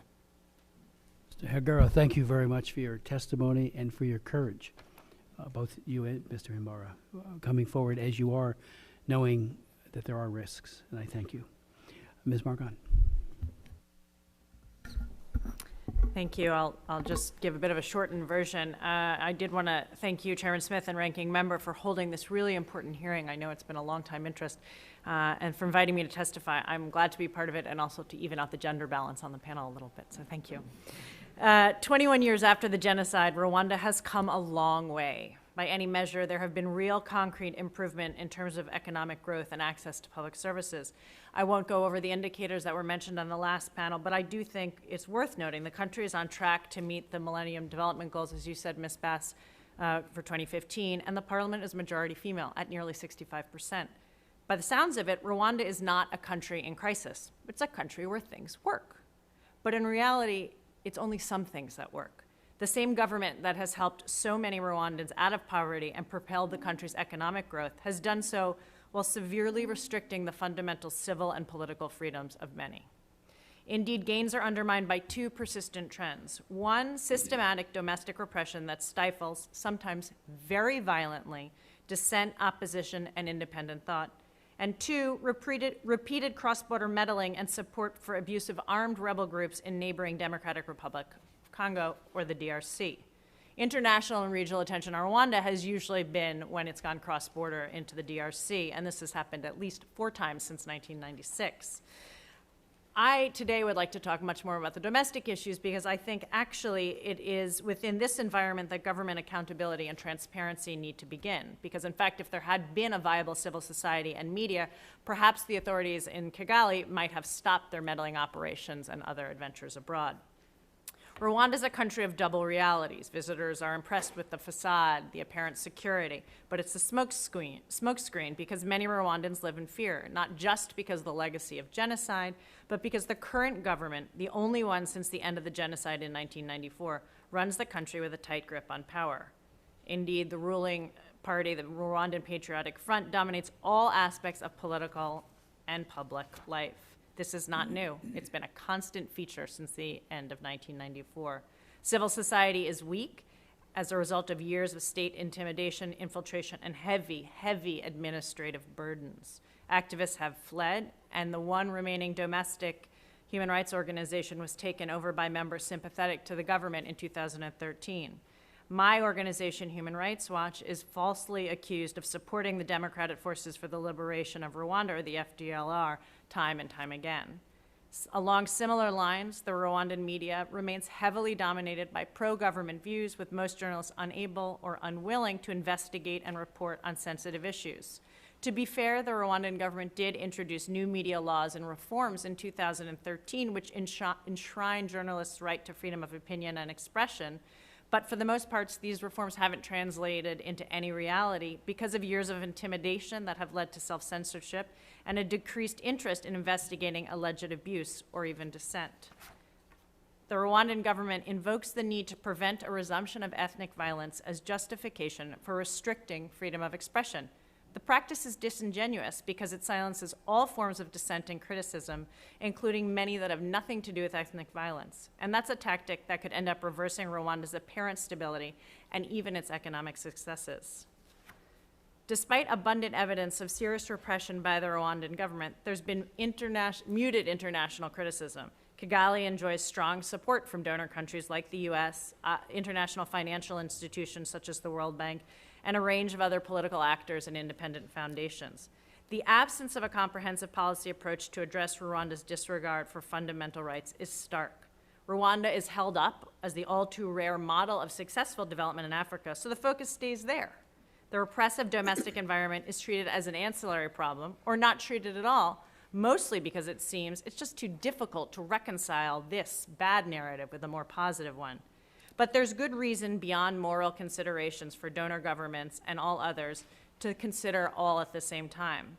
In 2011, the World Bank's World Development Report argued that peace is most likely to endure if Rwanda's political space is gradually opened up, and it also argued that post-conflict stability premised on economic growth and strong leadership, but without political liberalization on the longer term, may have a finite duration and possibly a dramatic ending. His conclusion is an important warning for this Congress, particularly with the FY16 budget for foreign operations approaching. So what does this mean for U.S. policy? I'll make a couple of very quick recommendations. For starters, the administration and members of Congress should keep speaking out against abuses by the Rwandans. Recent statements have had a tremendous impact. Rwandan officials' insistent denials of repression in their country make it clear that the statements matter. International legitimacy is very important to the region, to the Rwandan government. It wants to be a regional player, and condemnation of poor domestic behavior doesn't fit that model. So please, keep up the pressure. Second, I won't go over the VOA again, but Human Rights Watch does support the full funding of VOA, and I was very pleased to hear the State Department say that as well. Thank you both for your leadership on that issue, as well as the chairman and ranking of the full committee. I'd also urge you and the administration to push the Rwandan government to permit the development of a truly independent civil society by allowing human rights groups to operate freely. This is not going to be easy. I note that while it was said on the earlier panel that there's $2 million for the FY15 budget, if you look at the FY13 budget, USAID spent $3.2 million on democracy and governance in Rwanda, but only 500,000 of this went to civil society, and none went to support the rule of law and Human Rights Watch. Sorry? I don't know. You can't find that information too publicly. I tried to look. But the absence of the funds doesn't mean there isn't engagement on the issue. What worries me is that because there is no funding specifically allocated for human rights and the rule of law and more money for civil society, there's no strategic approach being invoked to address these issues in a difficult environment. So I would encourage Congress and the subcommittee in particular to engage very robustly on this issue. Finally, I'll just say that the United States should use its prominent role at the World Bank and with other financial institutions to urge broader guiding principles that are not only rooted in the freedom from want, but also the freedom from fear. I'll close by saying that I'm aware of concerns expressed by some in the administration and also here in Congress that a more public stance on Rwanda's domestic environment would undermine the bilateral relationship between Rwanda and the United States. But the U.S. often underestimates its own leverage and becomes overly cautious. The U.S. may need Rwanda for peacekeeping and other issues, but Rwanda needs the U.S. too. So the U.S. should continue refining its policy on Rwanda and send a strong signal of report to the many citizens who crave the freedom of expression and greater political space, but haven't had access to it. Thank you. Appreciate it very, very much. Mr. Shalita.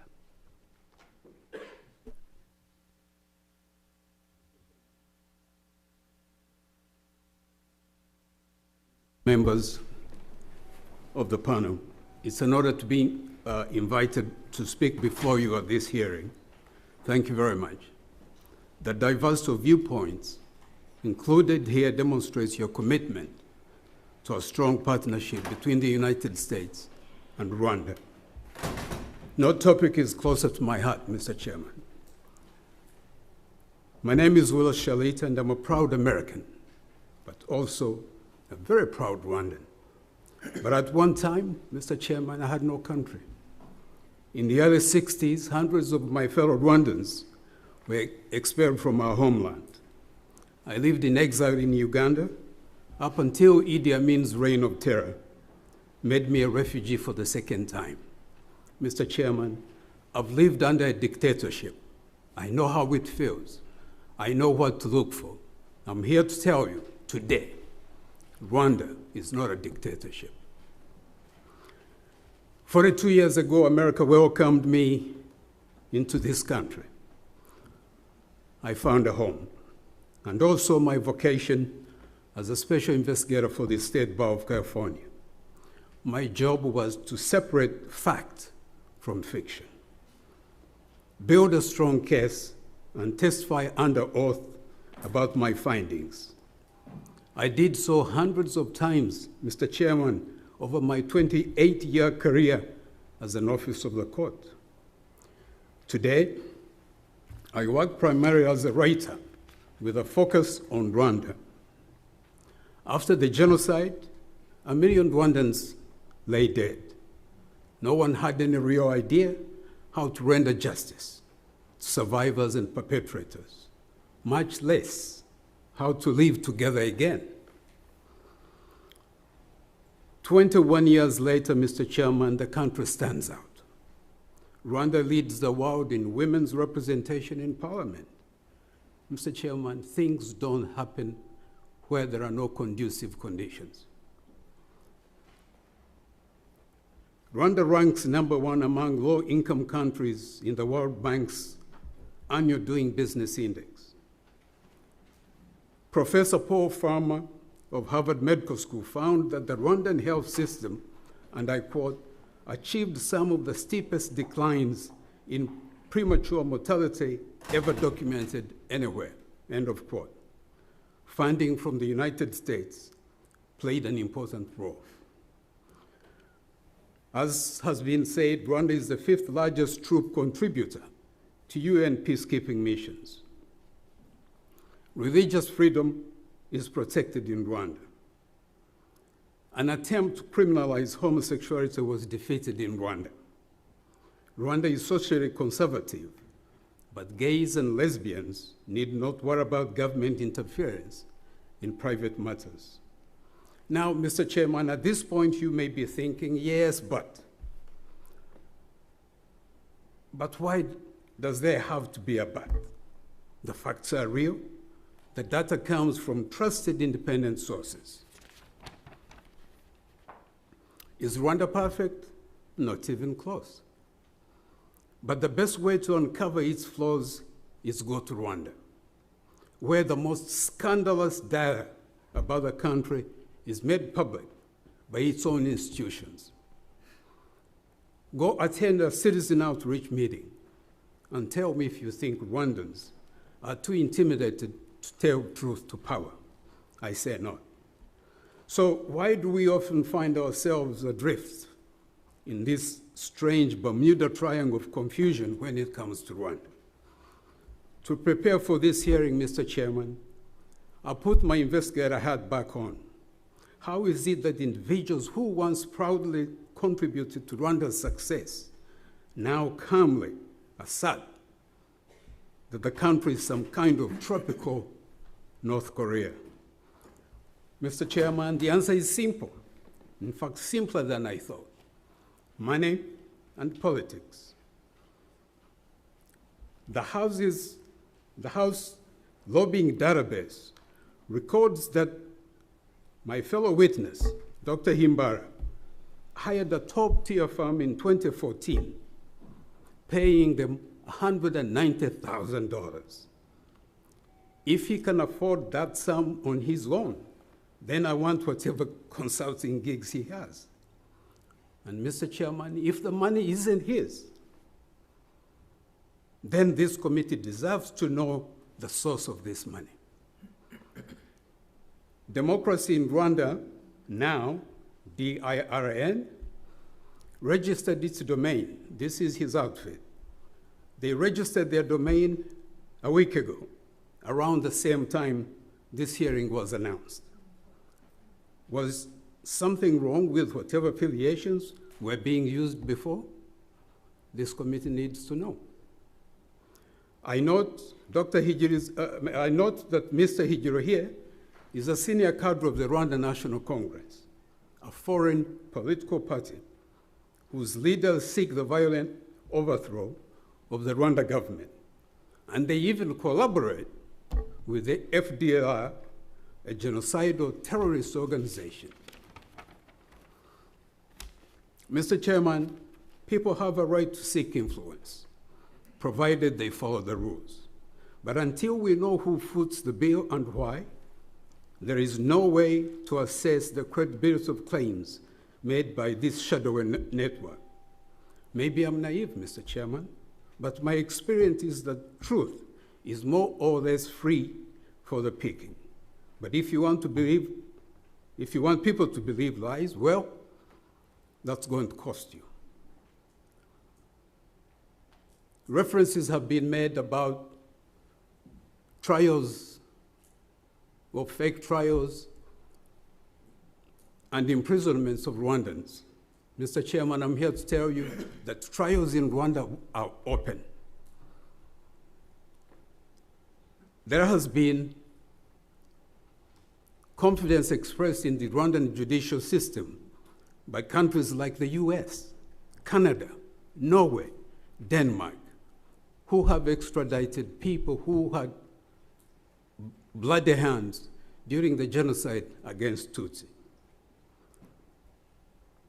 Mr. Chairman, this malicious campaign damages the strong bilateral relationship between Rwanda and America. But we must not let cynicism prevail over common sense and core human value that my beloved two countries share in equal strength and measure. Mr. Chairman, with your permission, I'll submit a longer presentation for the record. Thank you, sir. Shalita. Let me just ask you, Mr. Shalita, the Globe and Mail, in an article by Jeffrey York and Judy Rever, which is a very extensive piece that they did, an investigative piece. They point out, and I quote them in pertinent part, that the investigation by the Globe and Mail found a common thread in interviews about plots to murder exiles. Rwandan agents search for vulnerable people within the social circles of their targets, then put pressure on them or offer them money in exchange for their cooperation. In some cases, the agents go back repeatedly to do the same potential assassins, even if they fail to do the job, urging them to do what they were paid to do. You've heard today witnesses, two, who have personal knowledge, one with recordings that I have asked, and I will continually ask the State Department to review. I find it appalling that they have not done so yet, and maybe they have, and somebody will emerge and say, oh, I've done that. But it certainly has not percolated to the point where the policymakers, the Assistant Secretary acting, and of course, Mr. Feldstein, have any knowledge of. They have to get back to us on that. And then, of course, Mr. Himbara, who was literally there with him and was part of a team on the economic side. Are you saying this isn't true? Mr. Chairman, thank you for the opportunity to respond to that. Having been an investigator for 28 years, let me say this. Allegations are simply that. I welcome your request that these allegations, these accusations, be verified by independent parties. Let me say this, Mr. Chairman. The South African government, looking into General Nyamasa's attempted assassination, has not finished its investigation. So how do we rush to conclusion that the Rwanda government was involved? Well, before I go into our other witnesses, just let me say, and even acting Assistant Secretary Jackson pointed out that they expressed concern in January 14 about the succession of what appeared to be politically motivated killings of government critics in exile. And then he went through a long list of, he did not elaborate when asked, and I'm sure he'll get back. But, I think there are people very concerned within our U.S. Department of State. I think Ms. Morgan is probably very concerned about these people who are turning up dead.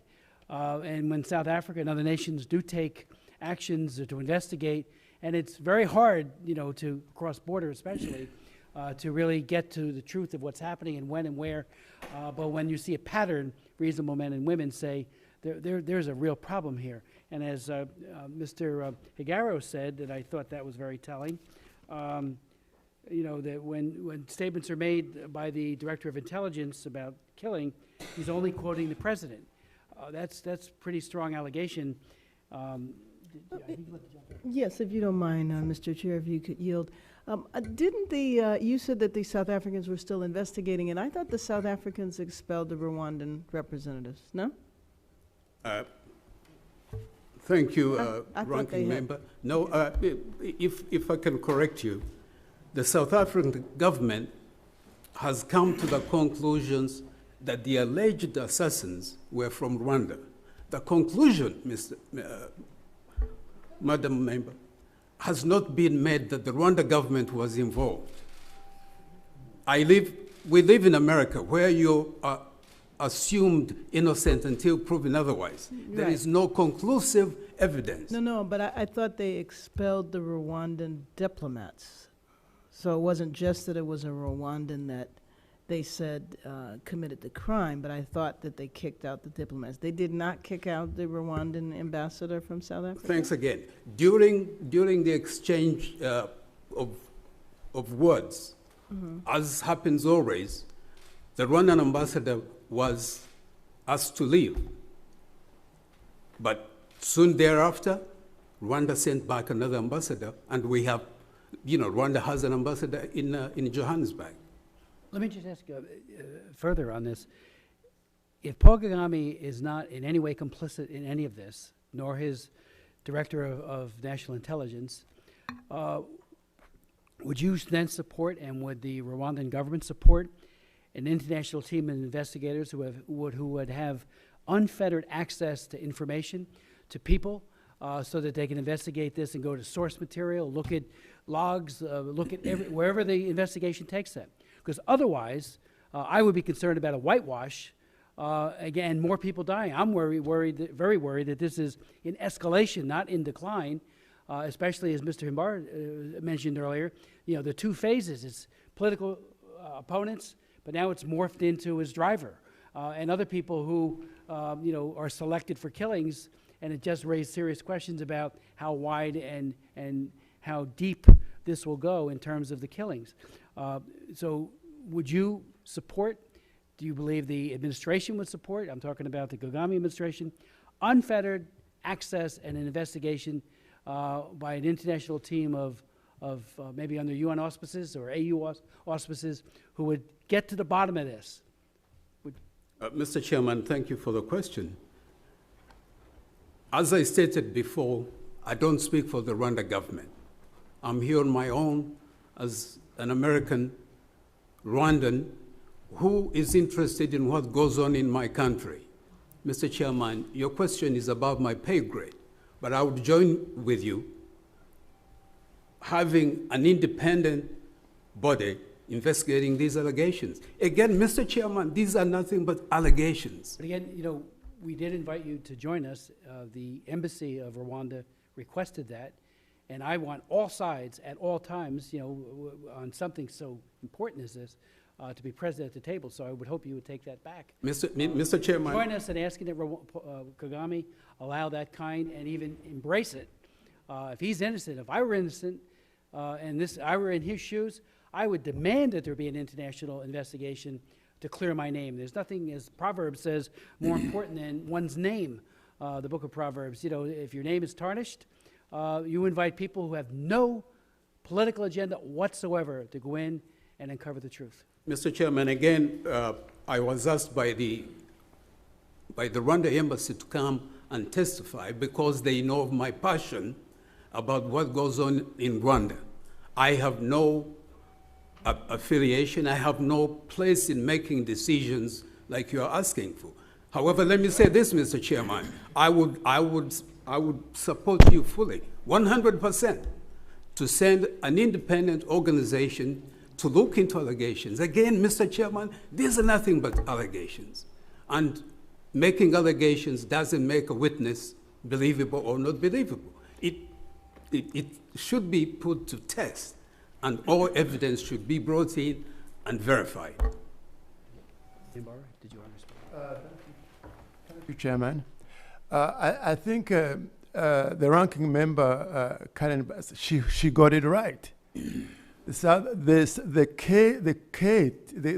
court case on attempted assassination of Nyamwasa, the original one, was settled in court. And the result of that case was that, no, it's not actually the ambassador that was kicked out. No, the ambassador of Rwanda is the only person that was left.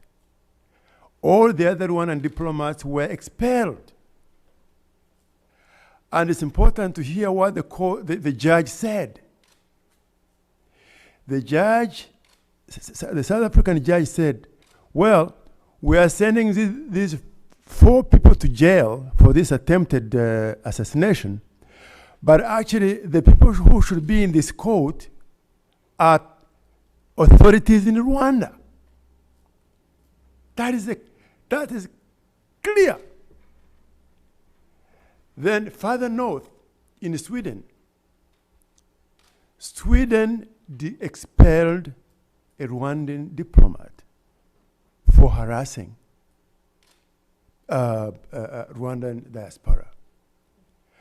Down south in UK, the Metropolitan Police, aka the Scotland Yard, had to send warnings to British Rwandans to watch out because they were targets. But for the South African case, done. It's a done deal. Absolutely, you are right. Yes. I just want to ask a couple of questions, and we'll get back. Let me ask, Mr. Higaro, in your opinion, is the U.S. Department of State pressing an investigation into the killings and the alleged conspiracy to assassinate well enough, aggressive enough? Have you been interviewed by anyone? Have your tapes been analyzed from CIA to U.S. Department of State, as far as you know? And where is Colonel Dan Muyuza, the Director of Military Intelligence? Is he still in that position in Rwanda, or has he been dismissed? Where is he? Thank you, Mr. Chairman. Dan Muyuza actually was moving with me. I was employing him indirectly. So he started this when he was the Director of Military Intelligence. But you know, we have the Chief of External Intelligence, who is supposed to be dealing with people like us who are supposed to kill people outside the country. So because of the way they thought I'm going to do something great and become a hero, as they told me, he was moved from the Directorate of Military Intelligence to the Director of External Intelligence. So I continued with him. When the mission aborted, he was taken to prison slightly. And then he was brought back as he's now the Deputy Police Commander. You know, but he's still in Rwanda. Let me make something clear. It doesn't really matter where Dan Muyuza or Jack Nziza, it doesn't matter what post they hold in the government or in the military or in the police. It's just a shadow for them to do what they're supposed to do. These are two gentlemen who get direct orders from the president. They are the ones who have killed almost everybody that has died. The set Senda Shongas they are talking about, they were killed by Jack Nziza in Nairobi when he was a diplomat there. It doesn't matter where they are. But I'm going to defend my colleague, Mr. Sharita. I feel sorry for him. I feel sorry for Rwandans who are here. I feel sorry for the diplomats in these embassies of Rwanda. They are told what to say. There are lines they can't cross, and you can't see him. He doesn't really have even that information. They don't even feed him information to support them. You know, he doesn't know anything about these cases. He's an American. He has been in America, has never lived in Rwanda. He doesn't understand what's going on. You know, but the passion he talked about, he thinks the country is moving in a direct direction. And I'm sure he's going to find out more after this hearing, and probably we're going to talk about it. So that's the truth. And to the other question of the State Department, they have not done that so far. They have never reached me. They have never reached me, but I've shared this with the Belgian government. And I think they know because, of course, when we're asking for asylum, we need to give such evidences to support our criteria to be recognized. And still on that point, I would request to clarify that even where we are not safe. And the governments, like you asked the department responsible, they think it's a game or a joke or it's not really serious, but it is very serious. The widow and children to the late Colonel Patrick Karegeya was strangled in South Africa are here in US. But they have been denied asylum up to now because of this conspiracy. I'm not accusing anybody, but there is a problem. They are like prisoners. They don't move out of US. It's a current situation. You can take it from there and find out what is the problem. What kind of criteria does this family that their own father and husband was strangled in South Africa does not fulfill for them to get asylum in this democratic country? You know, it's a big issue. The conventions, the Geneva Conventions are clear. But something is wrong somewhere.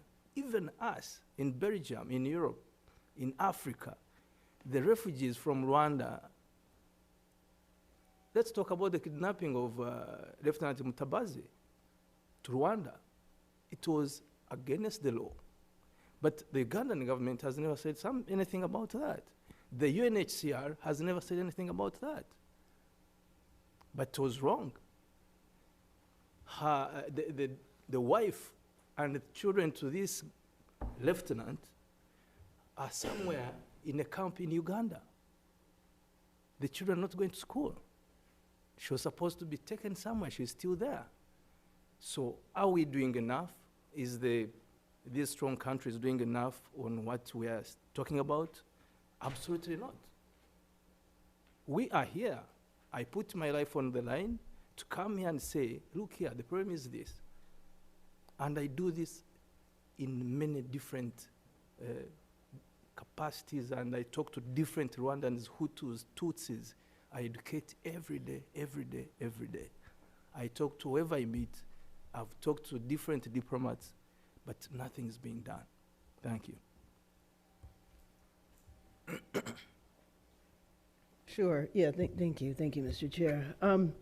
I guess I want to ask the two of you, and feel free to chime in, Ms. Marlon. What's Kagame's motivation? I mean, I'm assuming that you are saying he's going to run again for a third term. What's his motivation? If he's so strong, why does he need to do this? Thank you. The third term thing is complicated now. I think Himbara talked about it. What even Mr. Sharita believes is that the Rwandans love Kagame. Kagame is going to have a youth gathering in Texas, Dallas, on Saturday. Do you know the number? 700 young boys and girls. Do you know where they're coming from? Rwanda, the diaspora here, Canada, Europe. Do you know who funds them to go there? The government. The money you give him.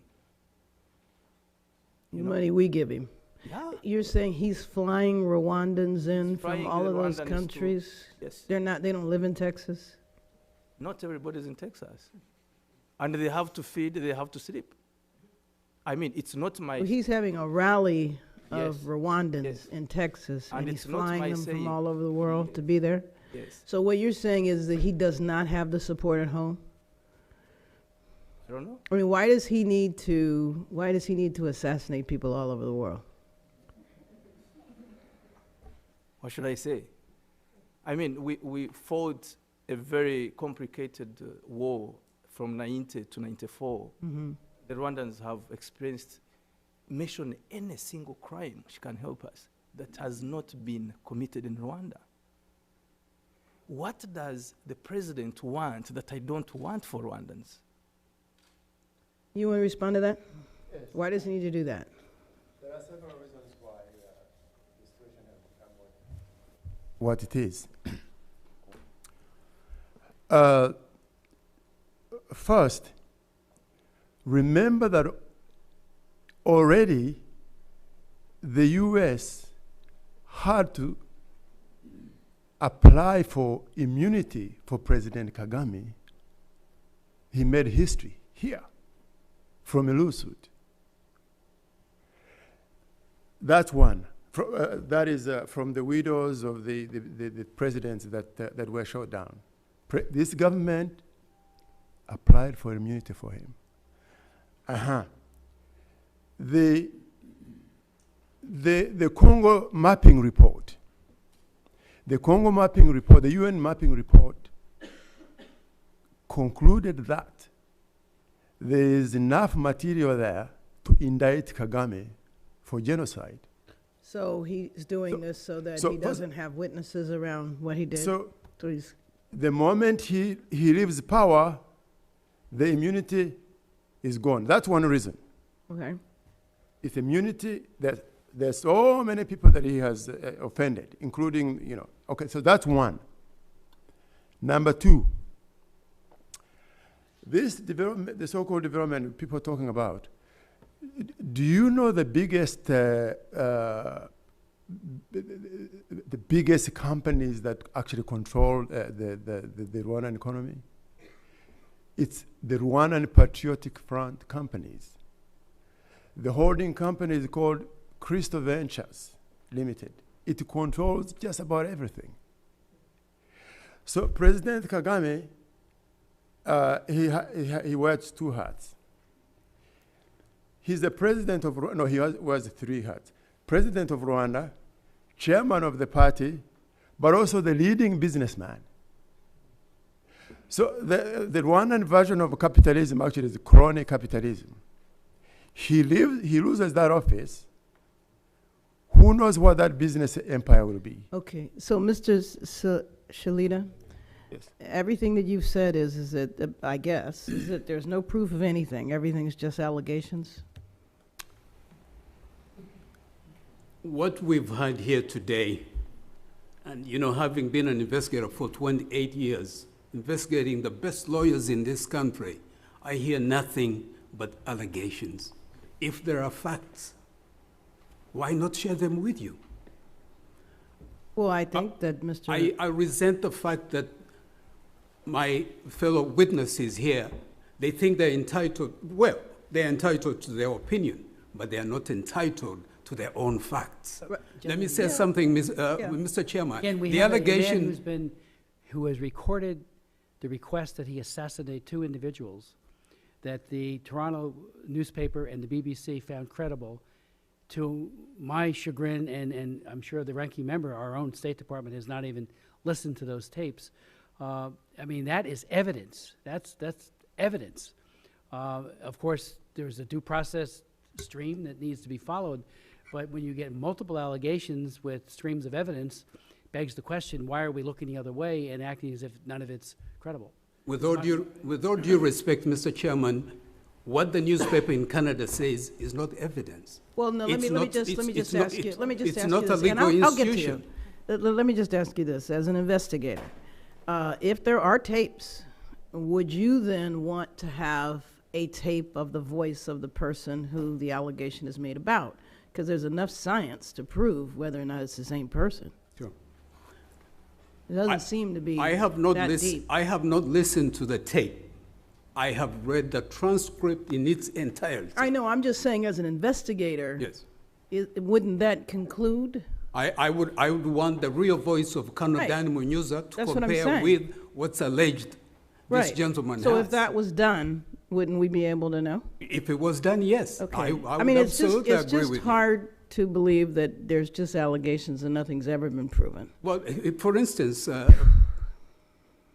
Hijiro has made an accusation that Rwandans are being flocked to Texas. I live in Austin, Texas. I want to go on the record and challenge him. Tell me where are these Rwandans? Okay, well, Where are they? actually, I would like to just ask Mr. Margon, you know, for my part, if you don't mind, Mr. Chair, I'll conclude my questions by just asking you to respond to both sides of what I asked. Sure. I also wanted to respond to your point about what Rwandans want in the next election. Look, Human Rights Watch hasn't done an investigation into what happened in South Africa, and as I understand it, the South Africans have undertaken an investigation themselves. The outcome remains unknown to date, so we do still have that. I think what we're looking at as an organization whose currency is their independent research is that we have repeatedly documented a climate of fear and incredibly violent tactics that have been used against dissenters in Rwanda. It is a government that is maintaining its power through a strategy and approach of that type. We have seen it with disappearances that we documented from March until November 2014, which we put out a report on, which the State Department also commented on. That is not a new thing. It is still happening to some degree, although it seems to be at a lesser one. But repeatedly, the decimation of independent voices is not simply because there wasn't money for it or because people felt they could do better things like go into business. It was because they were afraid for their lives. And they have fled the country, many still living in fear outside borders. And so while we haven't done research on this specific issue, I did want to put it within the broader context of what we're looking at, which is a government that is maintaining a very tight and in some cases very aggressive and violent grip on power. In terms of your questions about what Rwandans want, I think it's hard to tell. Nobody knows what Rwanda wants because they're afraid to speak out. If you look at the past elections of the president, it is, I think it was 73% for the last election in 2013, and 95, and in 2010 it was about 73 or 75% in favor of Kagame. Who knows how many of those people actually wanted the president and his party to win? It's too fearful. Most people, I would say, based on our research, are too afraid to do anything else. You're looking at an environment that may not on election day, let's say, be free and fair as we start to think about the 2017 elections, but it's an overarching context which we've seen in other countries on the continent, including we will see this weekend in Ethiopia. An overarching election environment is not at all conducive to a legitimately free and fair election. It is important to think about that when you think about what the people of Rwanda are doing and saying. I'm sorry, but a little comparison though. The Ethiopian diaspora is very active, and there's also a lot in Ethiopia that I think is very well known. So I think with Rwanda, unless I'm just not aware of it, it just doesn't seem to be that level of activity. I don't know if it's whether it's social media or not. Maybe the Rwandan diaspora is active in other countries. I don't, yes. Let me tell you why it's very difficult to be active. Why Rwandan communities, it's very difficult for us to be active. In Rwanda? No, even here. So now Okay. I'm going to say something that I had held back. Because I'll cry, but also because it will put my brother into danger. You made your point. No, yeah. Your point is clear. But And- I think I need to put it out here on the record anyway. I prefer you not. Let me just move on. Mr. Salita, and then I'll come back to you. Right, exactly. Is the Rwandan diaspora very active? Very active. For the record, for the last 3 years, every September, more than 5,000 Rwandans meet on Rwanda Day. Is that active or what? Where? The last year was in Atlanta. The year before that was in Chicago. Well, that's what The you're year talking about. before was in Boston. This addresses the fact that we are very active. I have been very active on Rwandan issues, probably before Mr. Hijiro was born. Look at my blog. Look at the social media All right. of Rwandans exchanging their views on the country. And they're all not supportive of President Kagame. And most of these come from Rwanda, Okay. for the record. Let me go back and could allow you to finish, and then I'm done. The only point I was going to make is that, I think Ethiopia is a much larger country with a larger diaspora, which may be part of the reason, which happens to be centered in Washington, which may be part of the reason you hear from them LA. more regularly.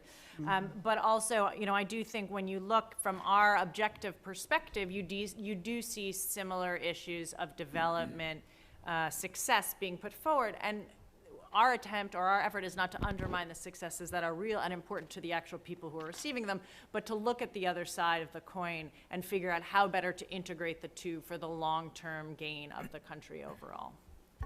Okay. Sorry, can I say something? Yeah. Compliment something? Yep. Go ahead.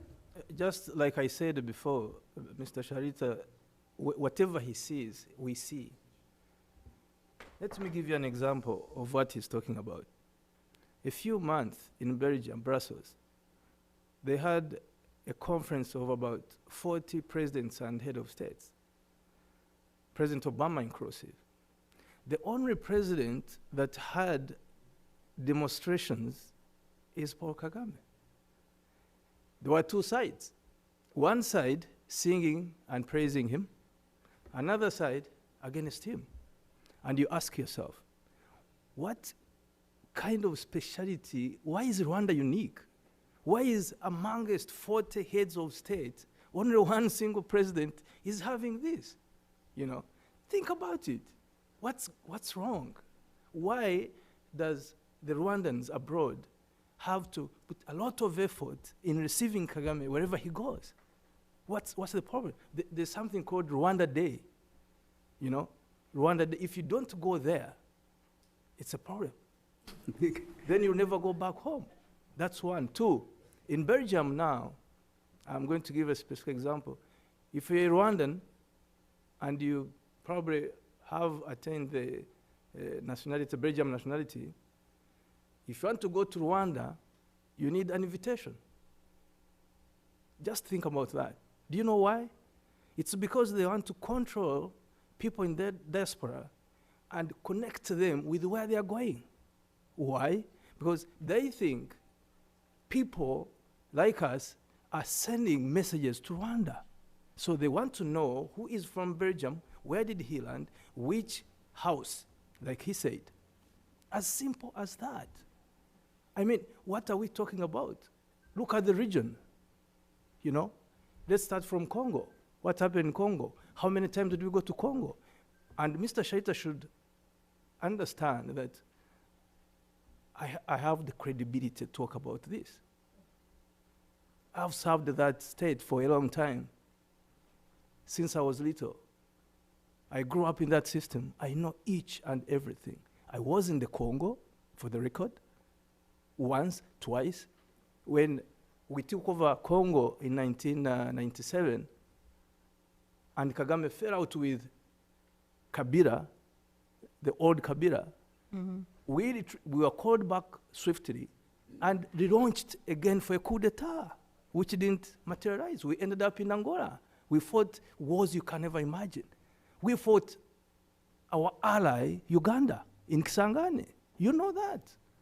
What does the guy want? From Congo, we go to Uganda.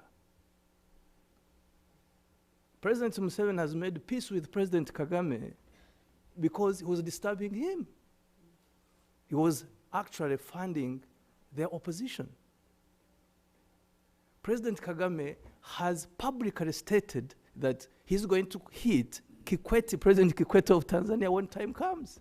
It's public information. So what are we talking about? It's all out there. It's not a secret. Thank you. Thank you.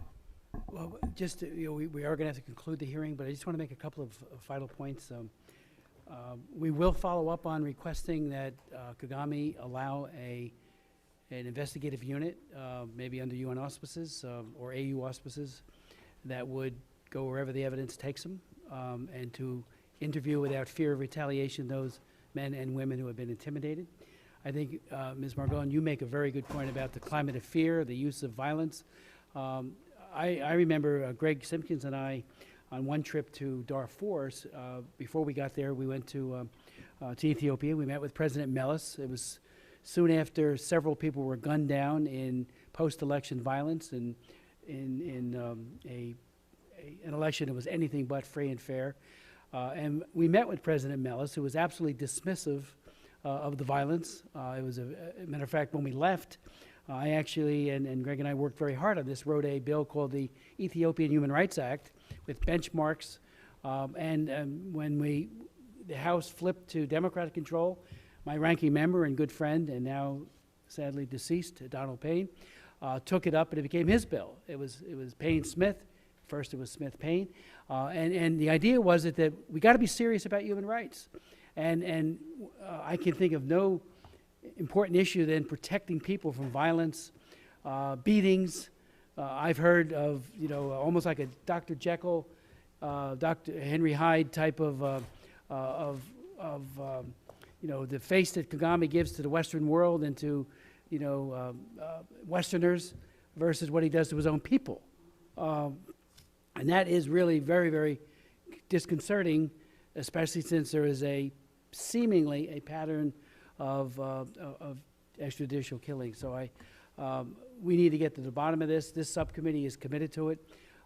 Again, I think at great risk to yourselves, you have come forward. Ms. Higuera, I just can't say how deeply I respect you, as well as you, both of you, for coming forward. I'm sure the other human rights groups would love to operate freely and in an unfettered fashion. You're not. You're trying, and I deeply we all appreciate that. But there is risks to the people who bear witness to the truth. So thank you again for that work you're doing, Ms. Margone. You know, we are going to follow up on this. I hope to hear back from the State Department on what they're doing. You know, again, Ambassador Jackson made some very good comments about their concerns, but we got no sense as to what the return mail showed. When we raise these issues, how do we do it? He said one was done on the fringes of another of the African meetings here. That doesn't cut it.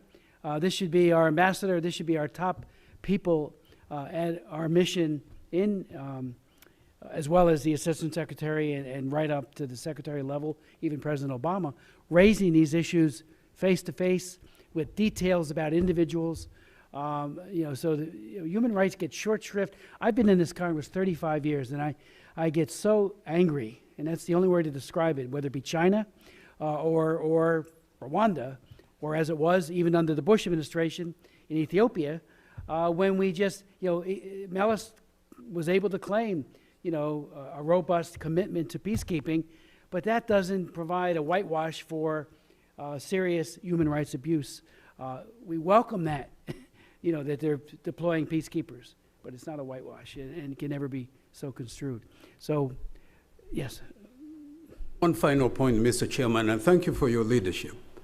I think this committee would be interested in finding out why Mr. Higiro was dishonorably discharged. Once you find that out, then, Mr. Chairman, ask yourself this question. Somebody who is dishonorably discharged, would this be the same individual given a task to go and commit an assassination? That needs to be taken with a grain of salt, big time. You know, when you are the focus of a government retaliation or a death threat, I mean, whistleblowers don't fare well anywhere, whether it be the United Nations, where many have been summarily dismissed, and I have held hearings and done work along those lines to protect those who speak out against corruption at the United Nations, or within our own U.S. government. I mean, we're always passing new laws, enhanced protections for whistleblowers, because they get the back of the hand anywhere in the world, including in the UN or the United States, and I would respectfully submit in Rwanda as well. Again, we have credible newspapers. BBC is a credible news media organization that have looked into this and come out with articles and recordings. They get retaliated against too. So let's not forget that.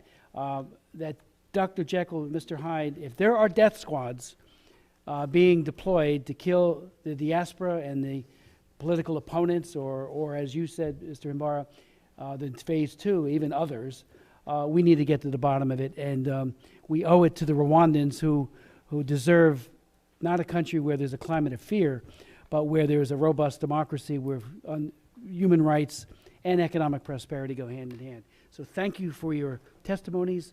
The hearing is adjourned.